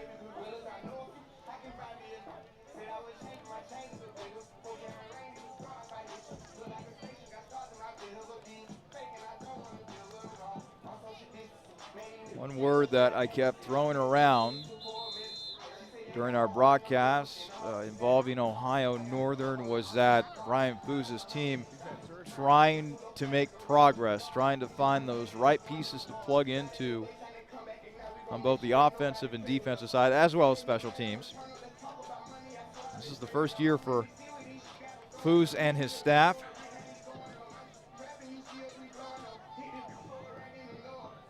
And they are still trying to figure things out, and Lord knows it's been tougher than usual for Fuse, given that he didn't have a traditional training camp, that he had to wait until the spring in order for Capital to play a season to begin with the fall season being knocked out by COVID-19. So the Crusaders get the ball to begin the second half. Cam Lee will pick it up, and he will eventually be tackled, looks like around the 32-yard line. So decent field position here for Capital to begin this half. And they're going to need to put something together here offensively or risk having this game get out of hand even further.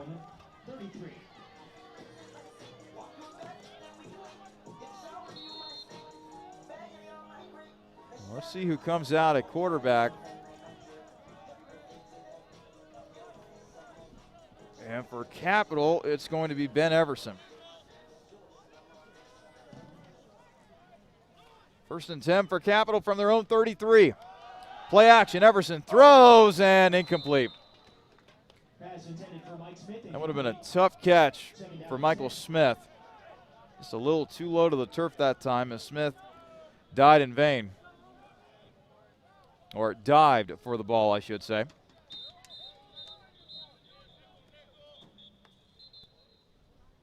And now, a whole bunch of whistles on the field, as there's now been a pause in the action. Please reset the game clock to 14 minutes, 49 seconds. 14:49. So the game clock will be reset to 14:49 seconds.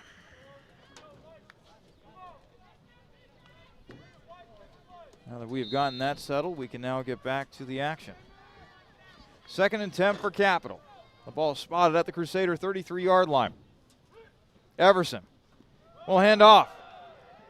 And it will be taken by Jonathan Williams, the sophomore out of Eskmere, Kentucky.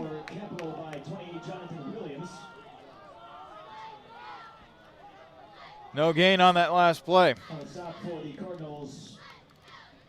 Actually, gain of 1 on that last play, so it'll be 3rd and 9 for Capital from their own 34. And this is bad news for the Crusaders. They are in danger of going 3 and out to begin this second half. Back to pass. Everson gets out of trouble. Now he loses the football. And Otterbein falls on it. Oh boy, things going from bad to worse for Capital as they turn the ball over. And now Otterbein will have great field position for their first offensive drive of the second half. The ball will be spotted, looks like, at the Crusader 34-yard line following the fumble recovery.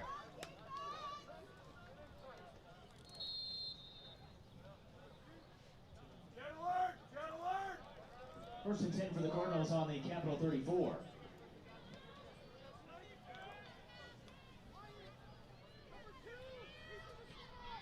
Hall in the shotgun. Man in motion. Fakes the jet sweep. Hall over the middle. Caught inside the 15. Down to the 10. Down to the 5. Into the end zone. Touchdown. Otterbein. Jordan Boast Floyd turned on the Jets and scampers his way into the end zone. Just one play after that fumble recovery. And the route is officially on.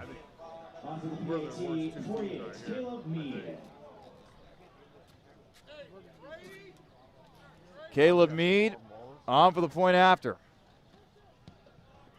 The kick is up, and it is good. 41-10 Otterbein. 13:55 left to go here in the third quarter. It's Otterbein 41, Capital 10. Not the start that Capital was looking for to begin the second half.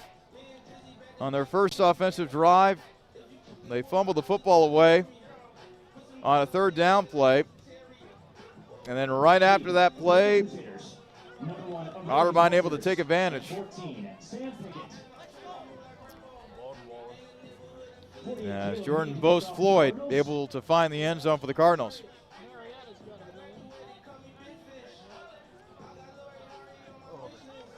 Some of these teams only play 2 games for some reason. Most teams only play 1. I mean, Wilmington, which we had that game 1, they're 2-2. So We had that game 1. this will be a squib kick. Lee will take it, as it will be returned around the 33-yard line. Clearly the strategy for Otterbein is to keep the ball away from Aurelius Walters, who has burned them on a couple of kickoff returns so far in this game. They'd rather have Lee handle the football rather than the speedy Walters. I mean, look, that's all the offensive guys, extra guys right there. So now it's 1st and 10. Capital with the ball, and the spot at the 32-yard line for the Crusaders. Back in at quarterback is Luke McCarroll. McCarroll will hand off. The carry by Jonathan Williams, meantime, yields little right there on the ground for Capital. It'll only be about a gain of about a yard for Williams. Offensive player 67 must leave for 1 play. And leaving the field will be Kevin Cuervo, junior offensive lineman out of Wintersville, Ohio. Certainly lost his helmet on that last play.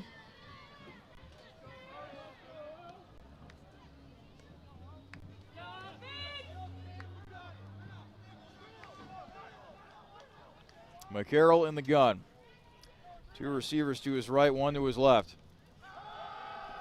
And McCarroll throws, and it is caught.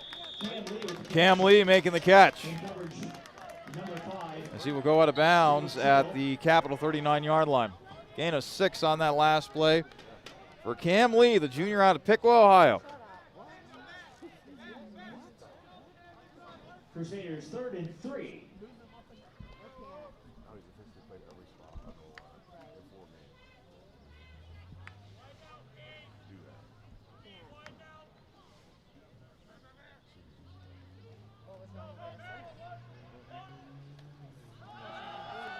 McCarroll back to pass, and he is swamped, and now the ball is on the ground as Capital was able to recover.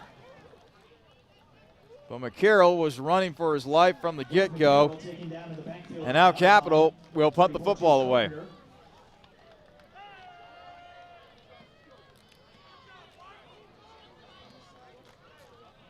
So far, 2 offensive possessions in the second half for Capital. One has ended in a lost fumble, and another almost ended with the same fate. Cam Lee, meantime, will punt it away for Capital. Taking out the 40, midfield, 45, 40, 35. Inside the 30-yard line as Fred Hargrove continues to show off those wheels. Offensive line never gets called out. 52, Brady Cooper on the stop for First and only tackle of his career. So now the ball will be spotted. Looks like at the Capital 27-yard line. For much of the night, Otterbein has had great field position. And give them credit, they've been able to take advantage of that great field position for a lot of this evening. Des Turkinson making a big play for Capital that time as he was able to stone Mitch Moyer at the point of attack. 27, Mitch Moyer, carry the stop for Capital 99, Des Turkson. Moyer will stay in at tailback for the Cardinals, who I would think, being up 41-10, will have a much bigger emphasis running the football as they will just look to continue to salt this clock away.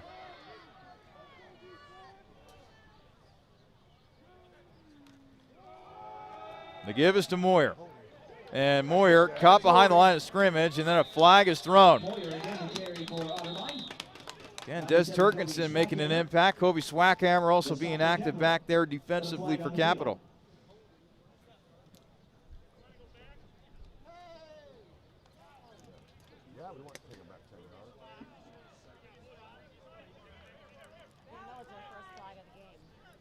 Looks like this will be a holding penalty against Otterbein.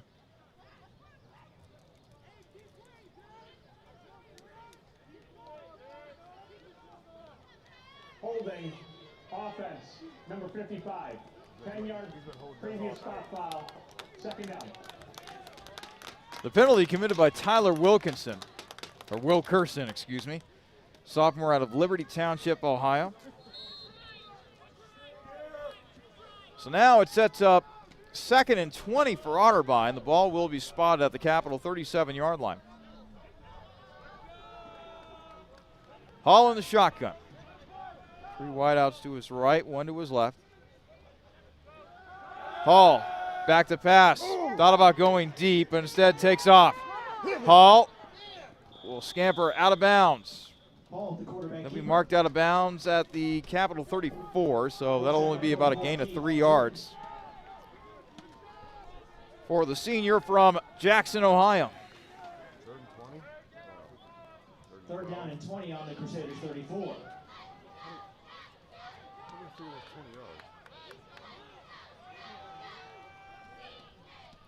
Hall in the gun, 4 wideouts to work with.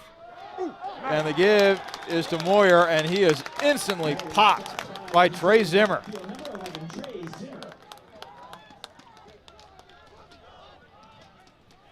And so now Otterbein will simply punt the football away. A very run-heavy drive right there for Otterbein, as it looks like they're taking the foot off the gas pedal, so to speak, after amassing this large 41-10 lead.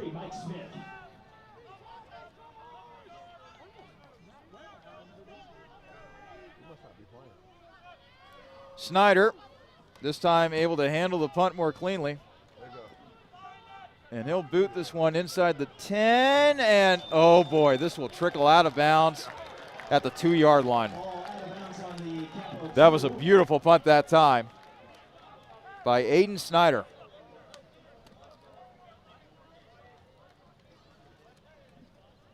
So now it'll be 1st and 10 for Capital from their own 2-yard line.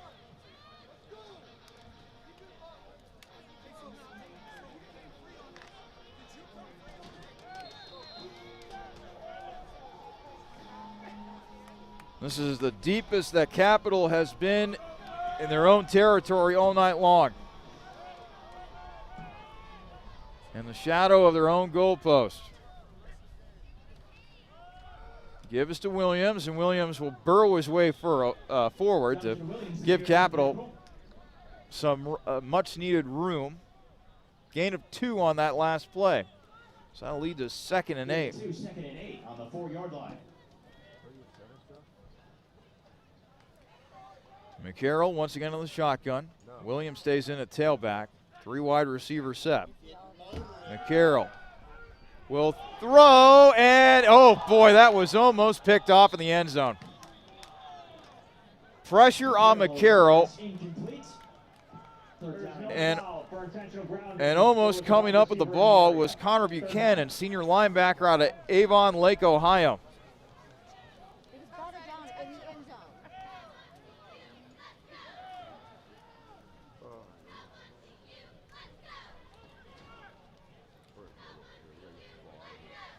Take it downfield. 9:01 remain in the 3rd quarter. Otterbein ahead of Capital 41-10. 3rd and 8. Capital at their own 4-yard line. Carroll takes a snap. He'll throw, and that'll be incomplete. Out of bounds. Pass incomplete in coverage for Otterbein 21, Carlos Alamo. 4th down and 8. They're bringing the house here. Looks like Andrew Everson was the intended target for Capital, Crusaders, number 7, Cam but thrown a bit too far. The returner for Otterbein, number 2, Fred Hardgrove.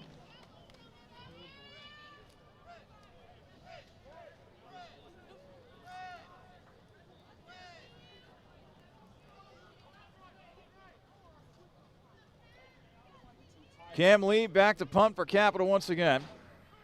Fred Hargrove, meanwhile, back to return for Otterbein. And Hargrove has been a dangerous returner.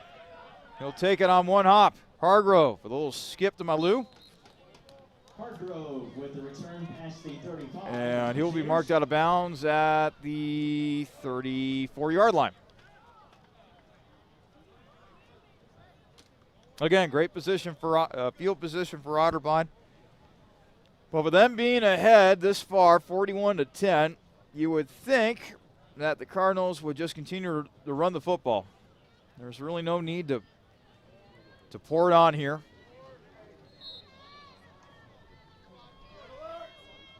Otterbein 1st and 10 on the Capital 35. Hall with a 4 wide receiver set. And back in the tailback is Muhammad. The give is to Muhammad.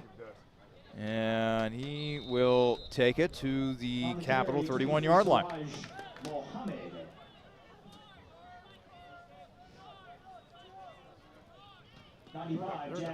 Gain about 4 on the play. As Otterbein has gone with a little quicker tempo here. And Hall will now just look to the sideline. Let the play clock run down a little bit.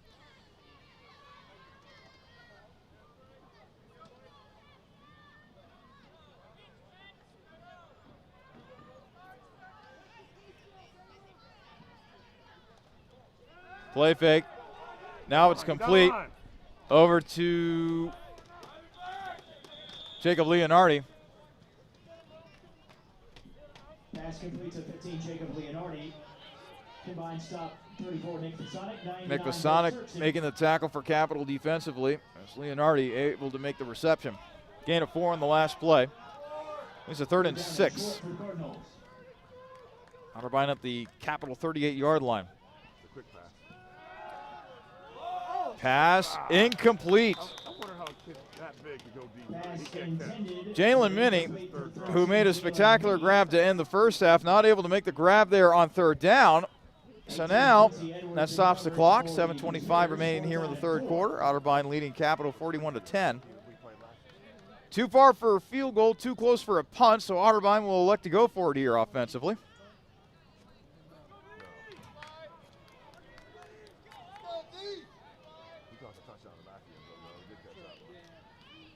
Hall with Muhammad on his right hip, his tailback, and a 4 wide receiver set.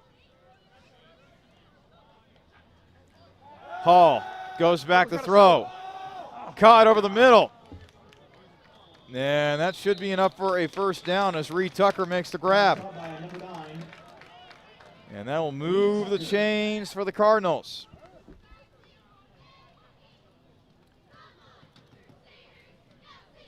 First and 10 for the Cardinals at the Capitol 24-yard line.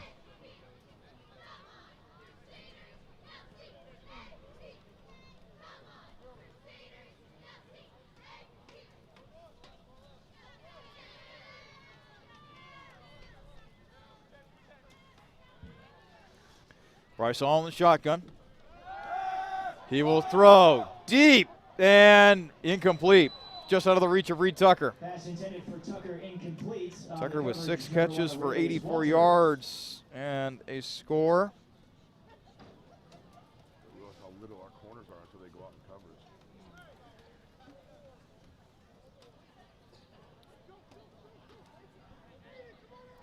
Hall getting the signals in from the sideline.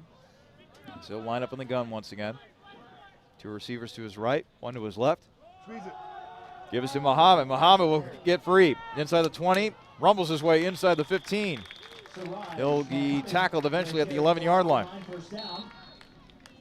There'll be a gain of 13 on the play.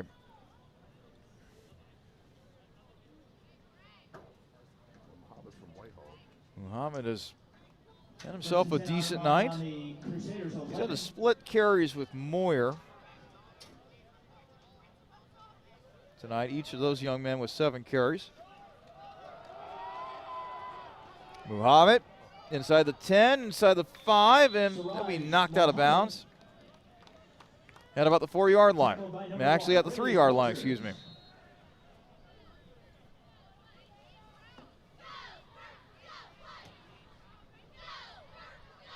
Second down and 2. 3 yards away from the end zone. Second down and 2 for Otterbein, although they are 3 yards away from Fader. Hall will hand off. Muhammad trying to move his way forward, down towards the goal line. And he will be marked down at the 1-yard line. Siraj Muhammad again, the ball carrier.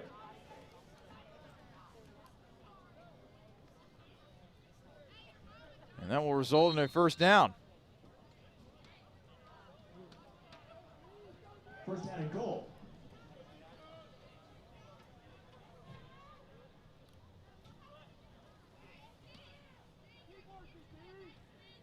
So Hall getting the play in for the Cardinals.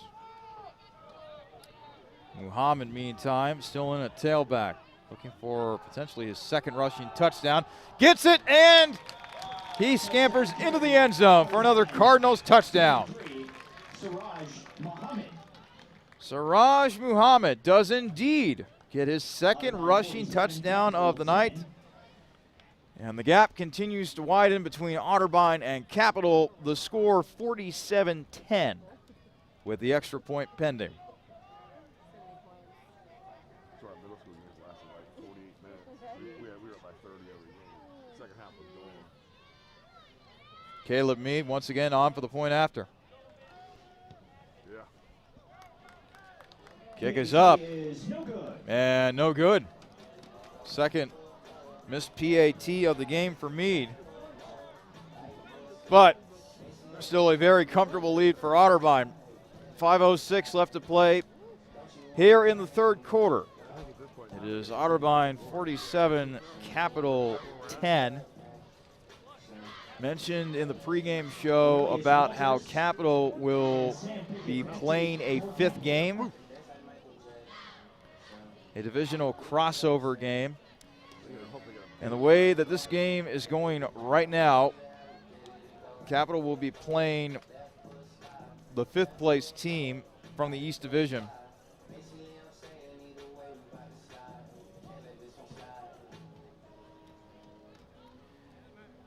Which in all likelihood is going to be Muskingum. On the kickoff for Otterbein. Muskingum, oh, by the way, has only been able to play one game heading into play tonight, only playing their second game this evening. Rather than go by records, they go by win percentage. So now a good return as Chad Davis able to find some room, does some good things with it. He'll take it to the Crusader 46-yard line. Chad Davis, redshirt junior out of Wilmington, Ohio. Doing some good things there on special teams for the Crusaders. 5 minutes left to play here in the third quarter. Otterbein up big, 47-10 over Capital.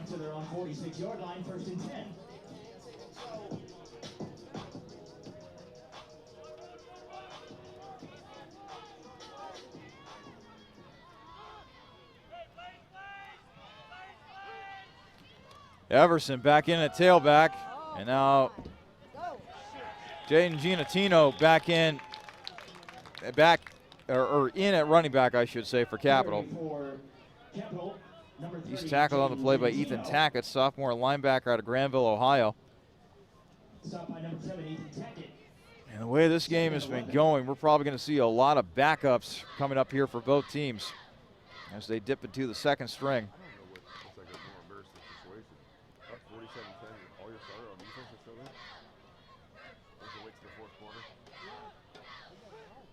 Everson will hand to Gentino. And Jaden taken down at the line of scrimmage.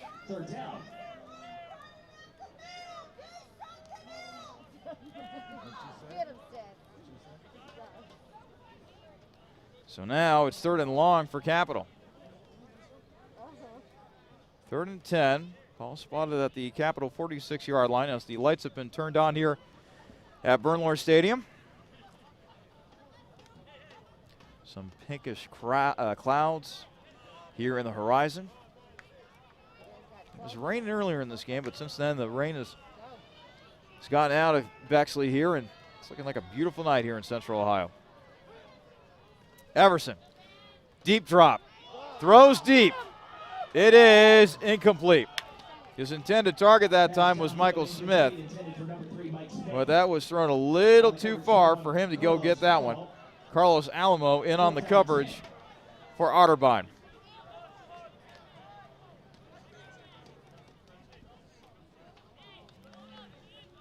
Once again, Capital will punt it away. And once again, the dangerous Fred Hargrove will be back to receive for Otterbein.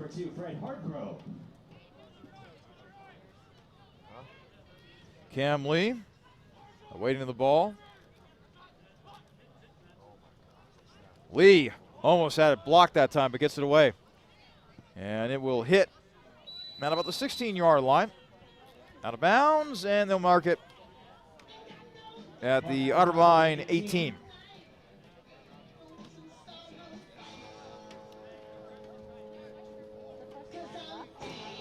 .321 left to play here in the third quarter. It has been a night that has been mostly dominated by Otterbein as Capital trails the Cardinals 47-10.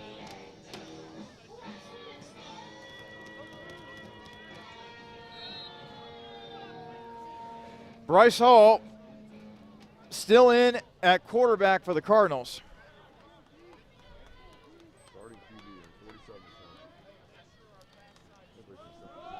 The handoff. Back in at tailback is Jordan Boast Floyd, and Boast Floyd with a run where he doesn't have a lot to boast about, as he was stifled at the line of scrimmage. Loss of 2 on that play, as a matter of fact. It'll lead to 2nd and 12. The ball will be placed at the Cardinals' 16-yard line after that loss of 2 by Boast Floyd. Hall once again on the shotgun. 2 receivers to his right, 1 to his left. And Hall will hand to Boast Floyd once again. Looking to bounce it outside. Boast Floyd able to break a couple tacklers, and he'll take it out to the 20-yard line. Good effort right there by Boast Floyd Looked like he was initially strung out, but able to gain 4 yards on the play. 3rd down and 8. So that will leave the 3rd and 8. The ball will be placed at the Cardinal 20-yard line.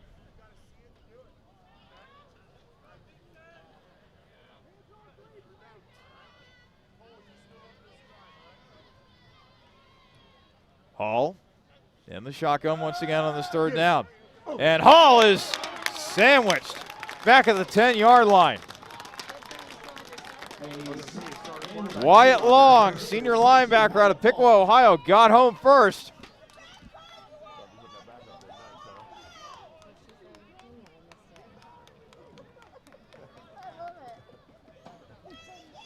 So now Otterbein will punt it away. Punting from his own end zone will be Aiden Snyder. Back to receive for Capital will be Michael Smith. Smith standing at his own 44-yard line.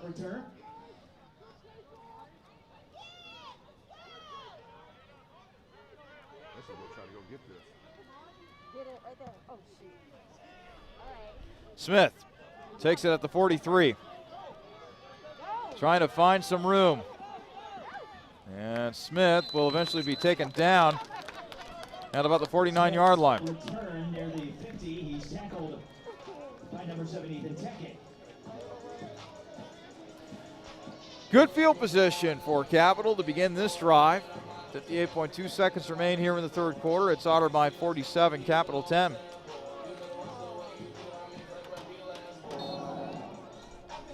Crusaders start their drive 1st and 10 on their own 49. Ben Everson in at quarterback, for Capital. 3 receivers set. Gentino is the tailback, and he will run it. And he'll spin up a couple tacklers before he's eventually taken down at the 50-yard line, so midfield. Stop made by 25, Jalen Perry. Gain of a yard on that last play, so now it'll be 2nd and 9. And Dylan Schoonover will come back into the game.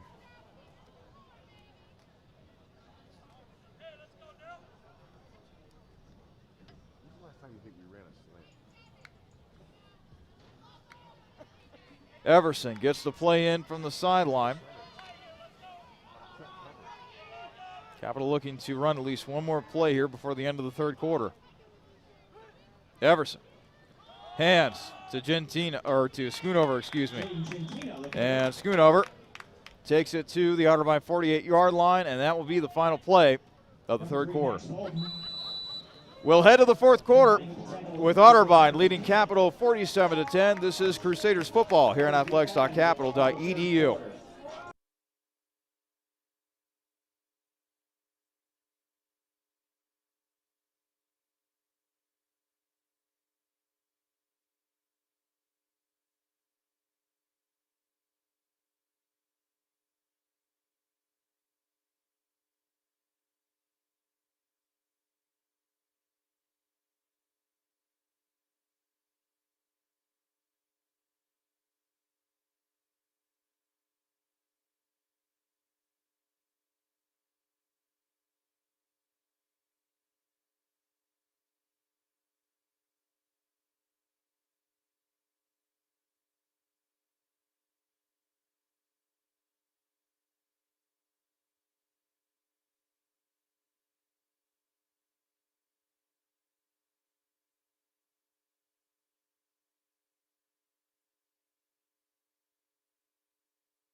Back here at Bernlohr Stadium, start of the 4th quarter with Otterbein leading Capital 47-10. Everson back to throw, circling around, trying to find somebody downfield, but everybody is open.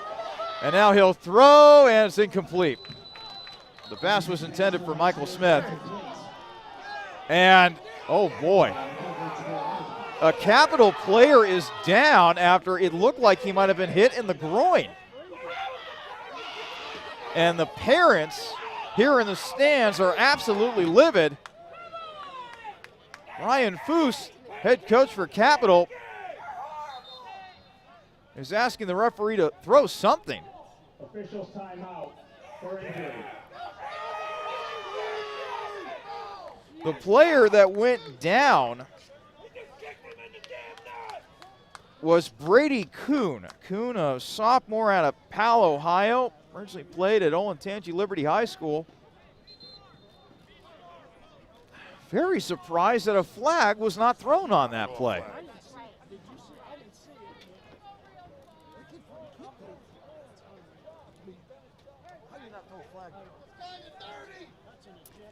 So, after that failed third down conversion, Capital has no choice but to punt the football away once again, as Cam Lee will come out. How do you let that happen in a football game? Cam Lee on the punt for Capital, 4th and 7. That just blows my mind. You guys are getting paid to rough this game.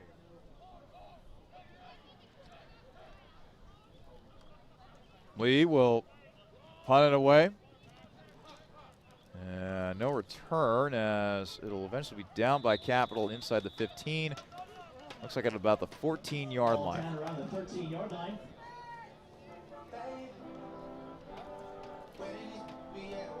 $14:40 remaining here in the fourth quarter.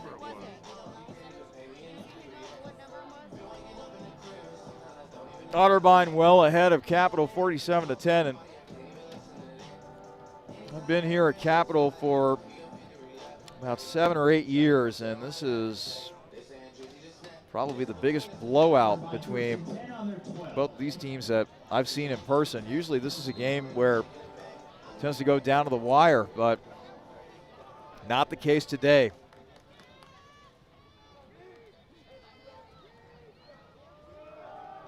The give is to Bose Floyd, and he'll scamper for a couple yards going outside there.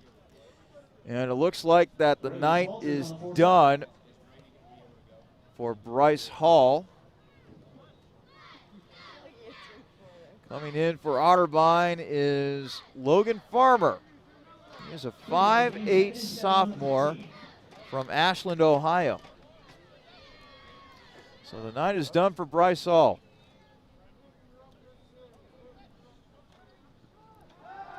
And almost picked off as it's batted away at the last moment by Nick Fasonic.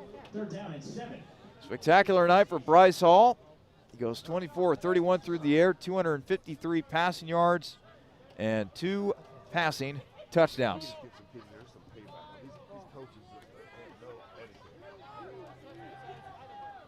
Farmer in the shotgun in a 4-wide receiver set.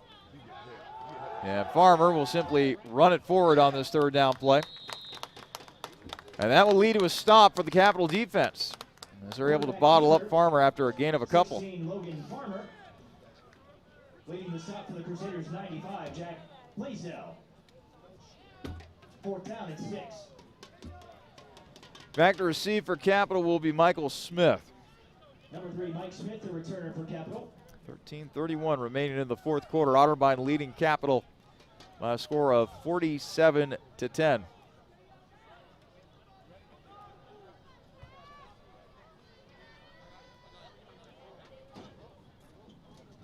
17-80, Aiden Snyder, the punter for Otterbein. And now, a timeout taken by Otterbein. Otterbein, Their first time out of the half. They have 2 remaining.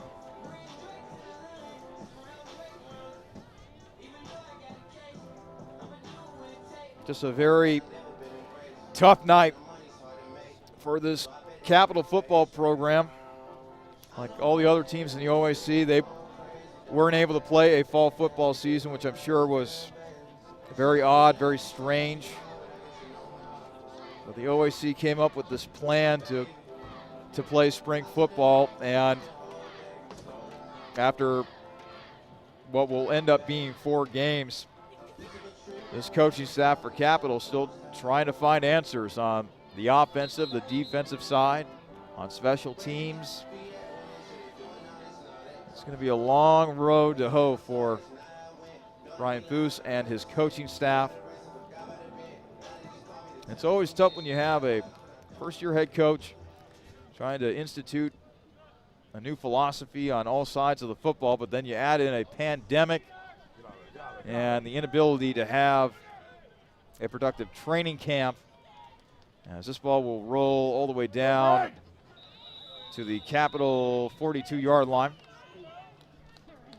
Ball down to the Capital 42. In short, Coach Foose was really up against it this year. But hopefully, once we have finally kicked this COVID-19 virus to the curb, we can start to get back to normalcy. Hopefully Coach Foose will be able to go out there and recruit some very talented players, convince them to come here in Bexley and start building a winning culture here at Capital. So a new quarterback in for Capital now as the senior Andrew Ray out of Troy, Ohio. He'll get to play here on senior day.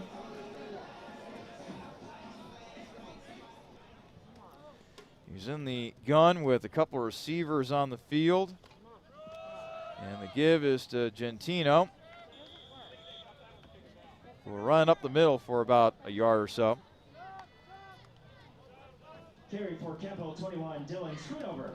Oh, excuse me, Dylan Schoonover with the carry. So the senior Dylan Schoonover still in the ball game for Capital, the senior out of Grove City, Ohio.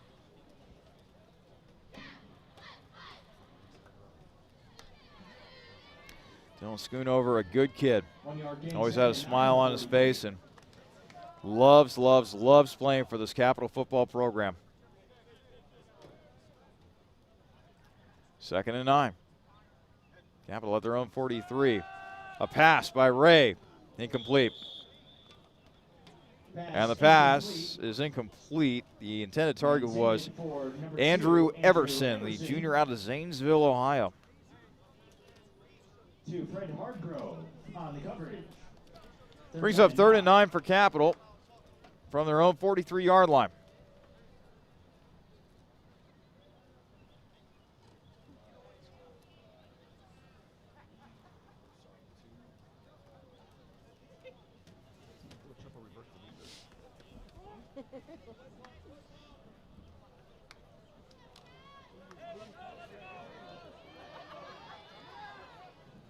Ray takes a snap. He'll hand to Schoonover. And Dylan will fight his way forward. Not enough for the first down, but he was able to go to the Capital 47-yard line. Wrapped up by 92 Max Bruckner and 52 Colton Daup. And Capital is going to be punting it away. Thought for a moment the Capital would consider going for it. You have nothing to lose at this point. Cam Lee on the punt. So Cam Lee will head on out there to punt it away. Back to return is Max Walden.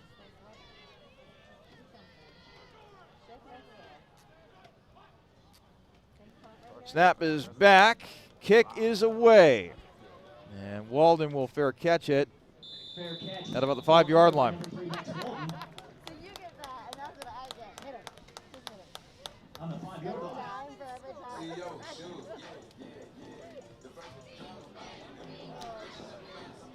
So Otterbein's offense will come back onto the field.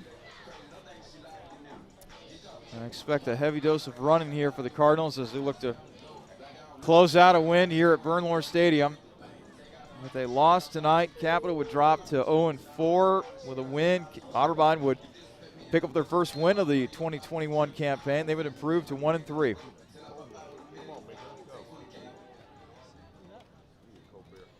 Logan Farmer.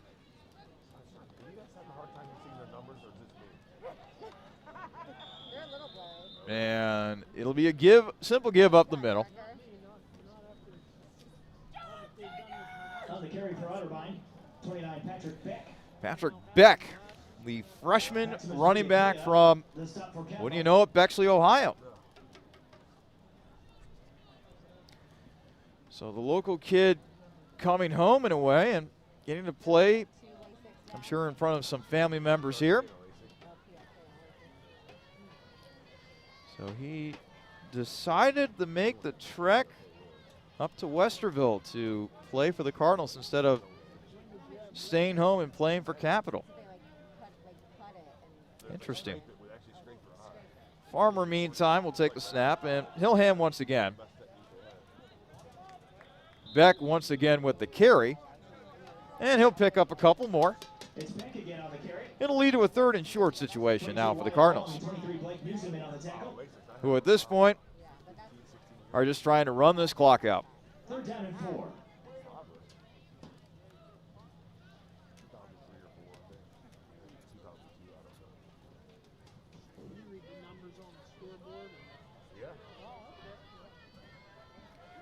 Farmer once again in the shotgun and a 4 wide receiver set. And Patrick Beck is still the tailback.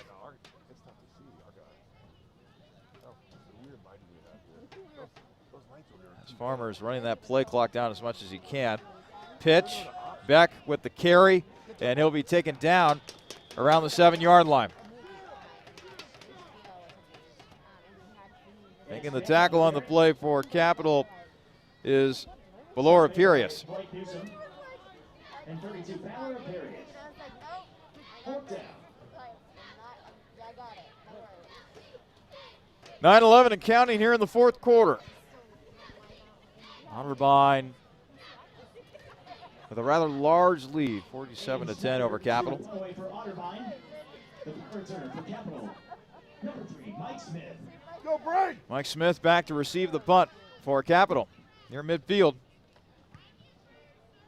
Kick is away. Smith will let it bounce. And Smith will not do anything with the ball. He'll just let it roll, and then it'll eventually be down by Otterbein at the 38-yard line. Ball down inside the 40-yard line. So 8:39 left to play here in the 4th quarter. And this might be Capital's last chance with the football offensively for the evening. Capital on the night has only been able to amass 80 yards of total offense, 32 of them on the ground, 48 of them through the air.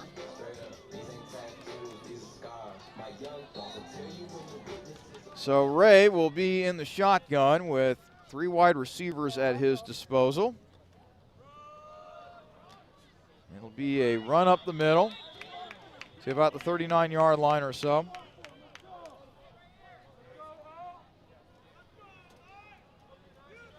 Dylan Schoonover still in at tailback. He was the one on that carry that last play.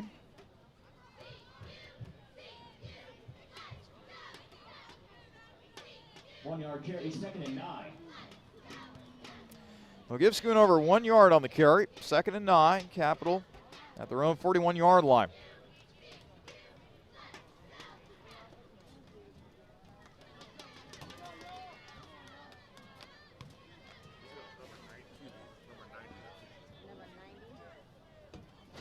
Ray once again on the shotgun.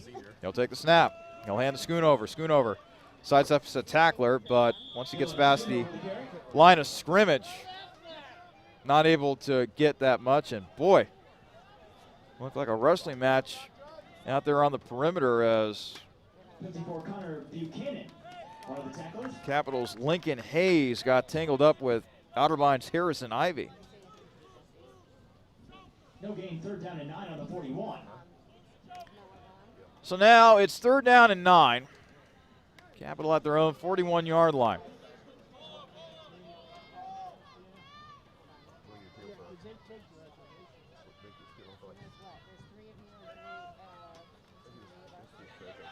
Ray will throw, and man, did he get walloped. The catch is made by Lincoln Hayes, the sophomore out of Ray, Ohio. For the Crusaders, it's number 82, Lincoln Hayes, on the reception. Forced out by 26, Harrison Ivy. And once again, Capital will punt it away. Down and 4 yards on the Back to 49. receive for Otterbein will be Max Walden. Or the 46. I'll take a nickel off this hall. Just put 2 of them on the table.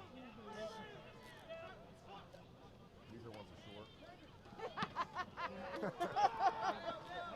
Punt is away, and it'll be down at about the 27-yard line.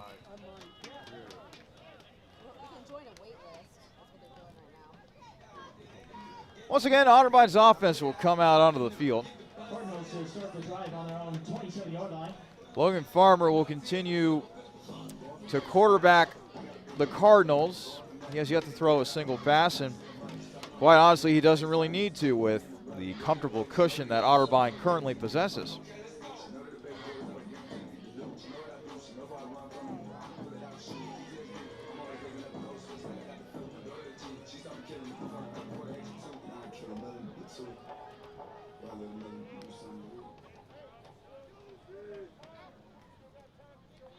Farmer's in the shotgun. And a new tailback in for Otterbein as Jay Bradley, freshman out of Maple Heights, Ohio, comes into the game for the first time, and a decent carry for Bradley. Gain of about 4 or so. It's a 2nd and 6. Otterbein at their own 32-yard line as we tick under 6 minutes to play here in the fourth quarter. Otterbein leading Capital 47-10.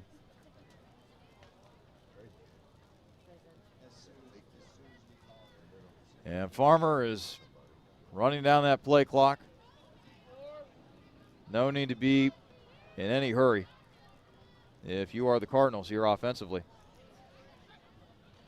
The snap and the give. And it's another carry for Jay Bradley. This time not as successful on this carry as he was on his previous carry. Lucky to get back to the line of scrimmage. As Kobe Swackhammer made the tackle for Capital. Actually, they gave him a yard on that last play. So, it's a 3rd and 5 for Otterbein from their own 33-yard line.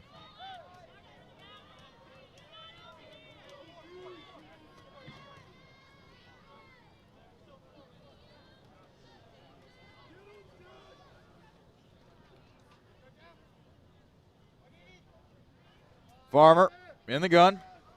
He'll hand, then the throw, and it is complete. Pass was complete to Dante Curley Johnson, a freshman out of Tampa, Florida. And that was enough for a first down. So it'll be 1st and 10 for the Cardinals from their own 40-yard line. Under 4.5 to play. Otterbein 47, Capital 10.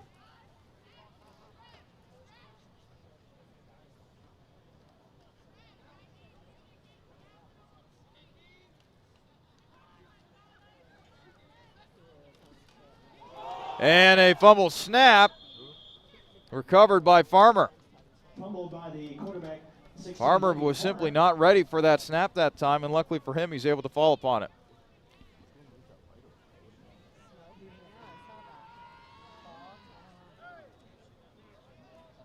Loss, 2nd and 20 now. Loss of 10 on that poorly handled snap that time. And now it's 2nd and 20 for Otterbein from their own 30-yard line. Farmer in the shotgun. 3 receivers on the field. And the give. It is another run play as Jay Bradley's churning those legs. He's eventually taken down at the Cardinal 31-yard line, so only a gain of 1 on the play for the freshman tailback. 41, Jay Bradley. For Capital, it's 44, Keith Jordan, and 97, Kobe Swackhammer. 3rd down and long. 3rd and 19 now for Capital. The ball is spotted at the Cardinal 31-yard line as we tick under 3 minutes to play.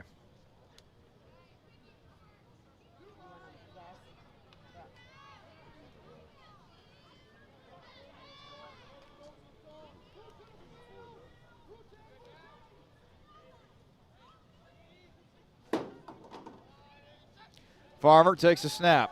He hands. And a big run here as it will go to the Cardinal 41-yard line. Jay Bradley making some moves that time, but not enough for an Otterbein first down. So Capital will at least get one crack here. In theory, one more crack here offensively before this game is over.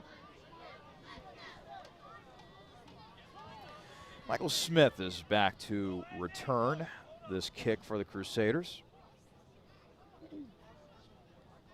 4th down and 9. Cardinals to punt.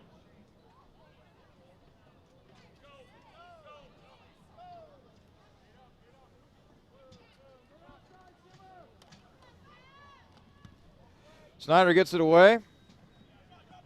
And Smith fumbles the ball, and Otterbein recovers.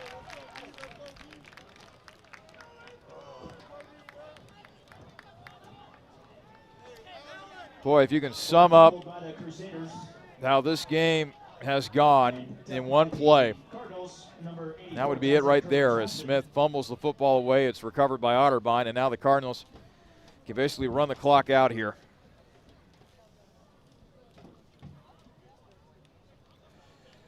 Pretty remarkable in that this was a 7-7 game early on. Capital only trailed 14-10 at the beginning of the second quarter. But since that time, all Otterbein. 14-yard touchdown reception by Reed Tucker, 2-yard touchdown run by Mitch Moyer, that 21 touchdown reception by Jalen Minnie at the end of the first half.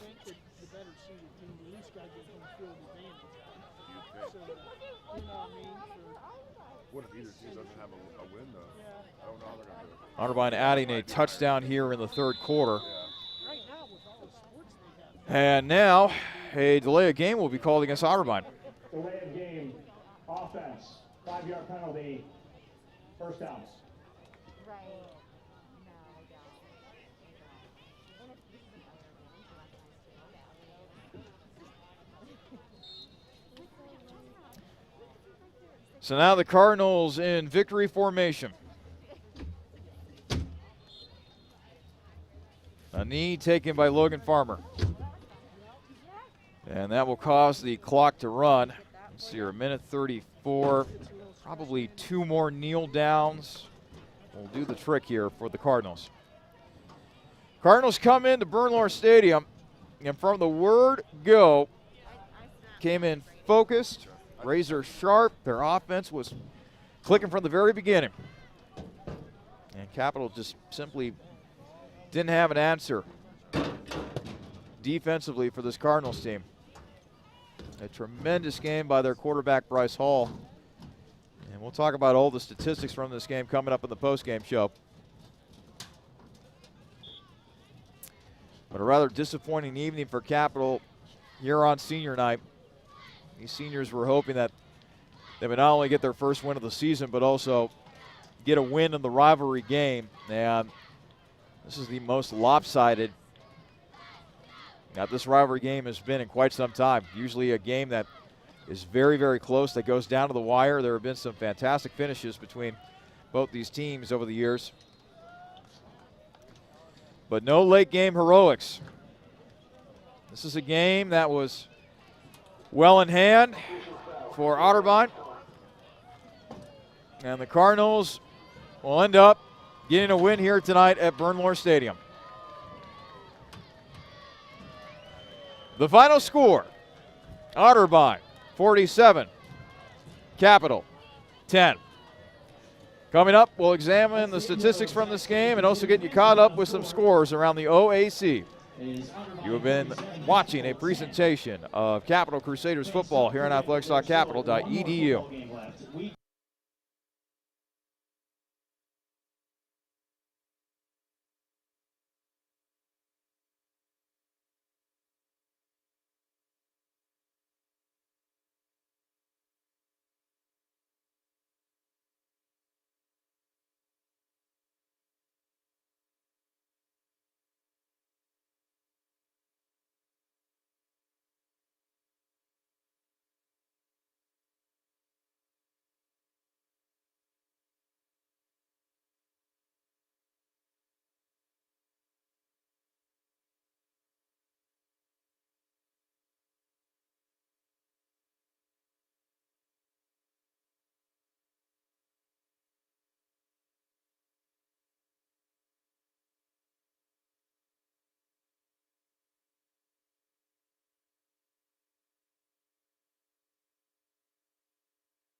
A final from Purmort Field at Bernlohr Stadium.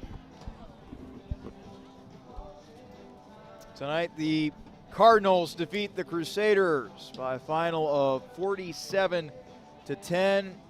A game that the Cardinals were able to break open near the end of the first half and took control in the second half. A dominating performance by Coach Daup and his crew. Let's take a look at some statistics from this game. First downs. Otterbein had 26. Capital with only 4. Rushing yards, Otterbein 69, Capital 33. Passing yards, Otterbein had 301 yards through the air. Capital only 59. Total offense, Otterbein 370, Capital 92 yards of total offense. Penalties, each team had 2 penalties. Otterbein for 13, Capital with 23, and Capital turned the ball over 3 times. Otterbein had no turnovers. A tremendous night for the Cardinals quarterback, Bryce Hall. 27 of 36 through the air, 294 passing yards, and 3 passing touchdowns. Logan Farmer also got in there in mop-up duty. 1 of 2 through the air for 7 yards. Siraj Muhammad with 12 carries for 56 yards and a couple rushing touchdowns.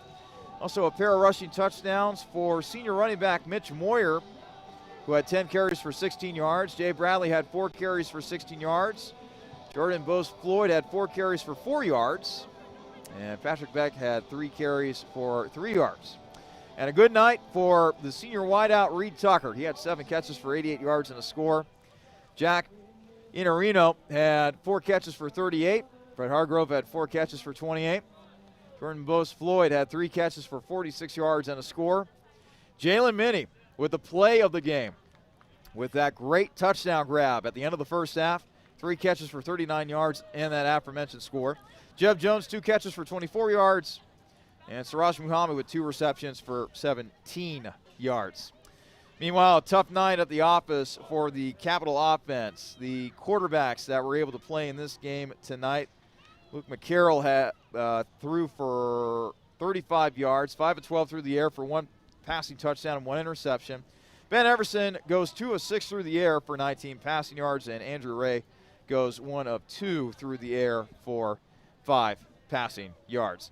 Dylan Schoonover is the leading rusher for Capital, 12 carries for 32 yards.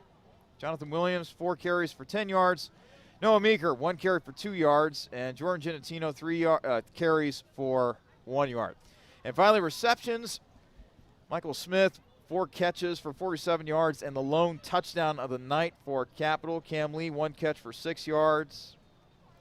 Lincoln Hayes, 1 catch for 5 yards. Sam Pickett, 1 catch for 3 yards. And Dylan Schoonover, 1 reception for -2 yards. So with the loss tonight, Capital falls to 0-4. With the win, Otterbein improves to 1-3. And Capital will now have to wait and see who they will play next week. Of course, the OAC split into 2 divisions. Capital now in the cellar of their division, so they will play the last place team, it looks like, in the other division of the OAC. That game is scheduled to be played next Friday, April 16th. Still don't know who the opponent is or what time it is, but keep your eyes tuned to athletics.capital.edu, where they will eventually announce who Capital will play in that game and when it will be and what time it will kick off as well. Again, Capital falls to 0-4 on the season as Otterbein improves to 1-3.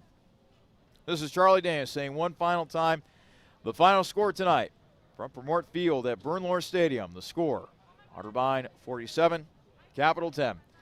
So long and good night from Bexley, Ohio.